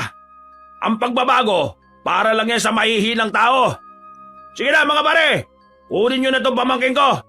Hindi na tayo tutuloy sa pakikipag-usap sa mga aswang. Yang kasama na pamangkin ko, igapos nyo rin. Ang pangit ng mukha eh. Huh, nagsalita yung gwapo. Manimik ka! Kung ayaw mong unahin kita! Wala na akong nagawa noon, Kabanong. Ginapos na rin nila ako sa hagdanan. Kahanay ko si Kapitan. Ang pagkakarinig ko, balak nila kaming pahirapan muna bago tuluyang tudasin. Pero makalipas lang ang ilang minuto, bigla na lang umatake ang mga aswang sa baryo namin. Kahit si Tiyo, nabahala rin. Tiyo, pakawalan mo ako dito! Kailangan namin pigilan ng mga aswang! Kung hindi, sama-sama tayo mamamatay rito! Anong sama-samang mamamatay? Kayo lang, hoy! Aalis ako rito! Bahala na kayo sa mga buhay nyo! Bahala na kayong lapahin ng mga lintik na aswang na yan! Tumatawa-tawa pa si Tiyo nang bitbit niya ang mga bag niya. Kahit na anong pakiusap namin sa kanila, wala na silang pakialam. Iniwan nila kami roon para ipaubaya na sa mga aswang. Para sa tiyuhin ko, mas masaklap kung mamamatay kami dahil sa mga aswang. Napakasama talaga ng tiyuhin mo, no? Sira ulo. Sana, hindi na siya tanggapin sa langit. Palakasan ng palakas ang hiyawan ng mga tao. Kailangan na nila tayo. Hindi ako pwedeng mamatay dito. Ipinikit ko na lang ang mga mata ko. Sinubukan kong manalangin. Humiling ako ng himala habang naririnig ko ang malalakas na angil ng mga aswang sa baryo namin. Maya-maya lang, narinig ko ang boses ni Toto. Visit talaga si Tiyo, kahit kailan demonyo talaga eh. Toto! Mamaya na tayo mag-usap. Kailangan na kayo ng mga tao. Tinanggal niya ang tali naming tatlo. Kinuha na rin namin ang itak namin. Sa mga oras na yon ay muli akong nabuhayan ng loob. Insan, ikaw na munang bahala kay Kapitan ha. Kahit na anong mangyari, huwag kayong magpapahuli sa mga aswang. Kailangan na namin puntahan ng mga tao. Sige, ako nang bahala rito, Insan. Lumarga na kayo. Tol, marami yung aswang. 2 lang tayo. Kakayanin kaya natin? Tapos na ang problema sa baryo nyo, Ronnie. Kasama kong dumating dito yung mga pinsan mo. Pati na rin yung ibang residente sa baryo ninyo. Uy, ayos! Mabilis kaming tumakbo paalis ni Ronnie. Nang makarating na kami sa daan, nakakasabay na namin ng mga pinsan niya pati ang ibang taga-baryo nila. Lakas loob naming hinarap ang mga aswang. Kahit maliliksi at mababangi sa mga nilalang na yon, ay hindi nagpatinag ang mga kasama ko. Nakipagbakbakan kami. nakipagsabayan, nakipagsubukan ng lakas at tapang. Sa halos 1 oras naming pakikipaglaban, karamihan sa amin ay sugatan na rin. Pero marami-rami na rin kaming napaslang na mga aswang. Pansamantalang natigil ang gulo nang makaramdam ang mga aswang na hindi nila kami kayang talunin. Sinimantalan na rin namin ang pagkakataon para gamutin ang mga kasama naming sugatan. Ano, kaya niyo pa ba? Kaya pa namin, tol. Pero inaalala ko lang parang wala sa kalahati yung mga aswang mga napatay natin Kung sana naturuan natin ang mga nandito, hindi sana naging ganito kadihado ang grupo natin Pero hindi tayo susuko. Mga kasama, nagpapasalamat ako sa katapangan na ginawa niyo para sa mga tao. Alam kong nahihirapan na kayo. Kaya tatanungin ko kayo ulit, gusto niyo ba bang sumama hanggang dulo? Sabay-sabay na sumang-ayon ng mga kasama ko kahit nasugatan na ang karamihan sa kanila. Dahil doon, muling nabuhayan ng loob ang bawat isa. Wala na itong atrason! Hanggang kamatayan! Muli kaming sumabak. Dumating naman ang bagong grupo ng mga aswang. Sa pagkakataong yon, naramdaman ko kagad na dihado na talaga kami sa laban. Mas marami na sila, mas mabibilis at mas malalaki ang katawan. Aatake na sana sila sa amin nang biglang dumating ang grupo ni Mang Willie. Mas lalong tumaas ang moral namin noong mga sandaling yon. Kitang-kita naman sa mga aswang ang kanilang pagkabahala. Maraming salamat, Mang Willie! Mamaya ka na magpasalamat. Yung pinuno ng mga aswang ang unahin mo. Wala siya rito. Alam niya na siguro na ikaw ang nangunguna sa mga kasama mo. Isa lang ang ibig sabihin niya, Emil. Naghahanap siya ngayon ng kahinaan mo. Nang sabihin yun ni Mang Willie, ang unang pumasok sa utak ko ay si Abigail. Wala na akong sinayang na sandali. Kumaripas ako ng takbo kahit na marami pa rin akong sugat. Pagdating ko sa bahay nila Abigail, inabutan ko roon ng 3 tao na nakagapos sa tapat. Si Toto, si Kapitan at si Abigail. Sa puntong yon, may sugat na sa ulo si Kapitan at wala na ring malay. Nagkita tayo ulit, binata. Hindi ko akalain na magiging manunugis ka. Nung uling pagkikita natin para kang basang sisiw na walang kayang gawin. Huwag mo silang idamay. Wala silang kinalaman dito. Magaling ka. Mahusay. Kahit bago ka lang bilang manunugis, napatunayan mong kaya mong makipagsabayan. Kaya naman, naisip kong alamin kung ano ang kahinaan mo. Masisisi mo ba ako kung masyado kong matalino sa parteng ito? Anong kailangan mo? Ang kailangan ko'y ikaw. At ikaw matanda ka. Kailangan ko kayong burahin dahil kayong dalawa lang ang banta sa aming lahi. Hindi ko na mapapakinambangan ng kanang braso ko. Kaya paano ako magiging banta sa iyo? Braso lang ang may problema sa iyo. Pero gumagana pa rin ng maayos ang utak mo. Sige, lubot kayo. Anong binabalak mo? Kung gusto niyong mabuhay ang 3 ito, lumuhod kayo at sabihin kayo na lang ang paslangin ko kesa sa kanila. Huwag kang makikinig sa matandang to, Insan. Isa lang yan, 3 kayo. Huwag niyo kaming isipin. Mas mahalaga ang buhay ng maraming tao. Kapag nagkamali kayo ng sagot, madali kong papaslangin ang 3 ito. Hindi niyo alam ang kaya kong gawin. Nagkatinginan kami ni Mang Willie. Sinusubukan naming mag-usap gamit ang mga tingin. Pero wala kaming mabuong plano. Nakatutok ang mahabang kuko ng matanda kina Toto. Kaunting galaw lang namin ay patay sila. Kami na lang ang paslangin mo, wag na sila. Lumuhod kami sa harapan niya. Yumuko kami para ihanda ang leeg namin na ayon sa kanya. Pasisiritin niya ang dugo gamit ang kuko niya. Uy, anong ginagawa niyo, Insan? Huwag ba kayo? Kapag nawala kayo, sino nga asahan ng mga tao dito? Mabuti naman at tama ang ginawa niyong desisyon. Lumapit sa amin ang matandang babae. Nang masiguro naming hindi na niya maaabot sila Toto, mabilis kong hinugot ang kutsilyo sa tagiliran ko at saka sinaksak sa binti ang aswang. Hindi pa niya naidadampi sa leeg namin ang kuko niya. Sinundan kagad ni Mang Willie ng isa pang saksak sa hita. Si Ronnie naman ay tinaga-agad ang matandang babae sa tagiliran. Napasandal na lang siya sa pader habang nakahawak sa bewang. Mga trader kaya! Ganon din naman ang mga ugali niyo Ginaya lang namin yon laban sa inyo. Ang ideya ng pagbihag ng mga taong walang kalaban-laban, nagpapatunay lang na wala kang kayang gawin. Hindi mo kakayanin si Emil kung magtatabat kayong dalawa. kaya naisip mong gamitin ang kahinaan niya. Yun ang malaking pagkakamaling ginawa mo. Masyado mong minaliit ang kalaban mo. Hindi mo muna kinilala ng lubos. Hindi na mangyayari ang pag-aalay na binabalak nyo. Sa madaling salita, hindi na kayo aabot sa araw kung saan ay magiging malakas kayo. Hindi ako matatalo ngayon. Ipagpapatuloy ko pa ang nasimulang layunin ng aming lahi. Hindi na maitutuloy yun, tanda. Tanggapin mo na ang katotohanan. Dito na kayo magtatapos. Itinarak ko na ang itak na hawak-hawak ko. Agad din naman binawian ng buhay ang pinuno ng mga aswang. Kasunod ng pagpaslang namin sa kanya ay ang pagkapanalo ng mga kasama namin sa laban nila sa mga natitirang aswang. Sabay-sabay na sinunog ang bangkay ng mga nilalang. Emil, proud na proud ako sa ginawa mo. Alam kong meron kang potensyal, pero hinigitan mo ang inaasahan ko. Maraming salamat po, Mang Willie. Hindi mangyayari ang lahat ng ito kung hindi mo ko tinulungan na makilala ang tunay na ako. Palagi kong sinasabi, mas pasalamatan mo una ang Panginoon, pangalawa ang sarili mo. Dahil naniwala ka na kaya mo. Napayak na lang ako sa sobrang tuwa noon, Kabanong. Kahit kailan kasi, hindi ko naisip na darating ang araw na meron akong magagawang makabuluhan para sa mga tao. Matapos ang malaking problema na yon, naging maganda na rin ang samahan namin ng pinsan kong si Toto. Nagbagong buhay na rin siya. Sa katunayan, nagustuhan niya rin maging isang manunugis kagaya ko. Samantala, si Tiyo naman ay natagpuang patay sa gilid ng kalsada. Lasog-lasog ang katawan niya. Kasama niya sa mga nasawi ang mga kaibigan niya.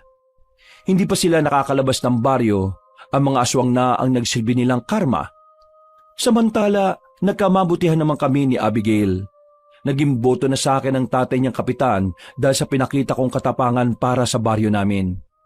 Kabanong, sa lahat ng nangyari sa buhay ko, napatunayan ko kahit na anong hirap pala ng pinagdaraanan natin, palaging may pintong nakabukas na nag-aabang sa atin. Kailangan lang talaga nating magtiwala sa sarili nating kakayahan. Kailangan lang talaga nating maniwala na kakayanin nating makabangon sa lahat ng pagkakadapa. Hanggang dito na lang po. Pinagpalang araw sa lahat ng mga kabangers at mga kayanggaw. Maraming salamat po sa inyong pakikinig. Mga kabangers, mga kayanggaw, si Kabanong po uli. Muli, nagpapasalamat po ako sa inyong pagsubaybay sa kwento natin ngayong araw na ito. Sana po naibigan niyo po ang ating kwento. Kaya sana'y huwag niyong kalimutan pong mag-comment at pindutin niyo po yung like button. Ngayon kung medyo nabitin po kayo sa kwento natin iniimbitahan ko po kayong bisitahin kaagad natin yung iba pa natin mga channel. Yung Pamela Clamil kung saan nagnanarita ko bilang Lolo Pael at bilang ako rin bilang Kabanong. Konti pa lang po yung subscriber doon kaya sana'y mag-subscribe rin kayo doon at pindutin niyo po yung notification bell para lagi kayo nanonotify pag may mga bagong tayo mga videos doon. And don't forget to comment and like the video. At kung bitin pa rin po kayo, eto ang good news. Meron po tayong bagong channel, ang Kabanong version 2.0, kung saan meron na po tayong mga moving images doon. Kaya pwede na rin po kayong nanonood habang nakikinig po ng napakagandang kwento. Or pwede namang nakikinig lang kayo dahil meron po kayong ginagawa. Balikan nyo na lang po kung gusto nyo po mapanood. Sana po'y mag-subscribe rin po kayo doon para makasama kayo sa first 100,000 subscriber ng channel na yon. So, hanggang sa susunod na kwento, wakas!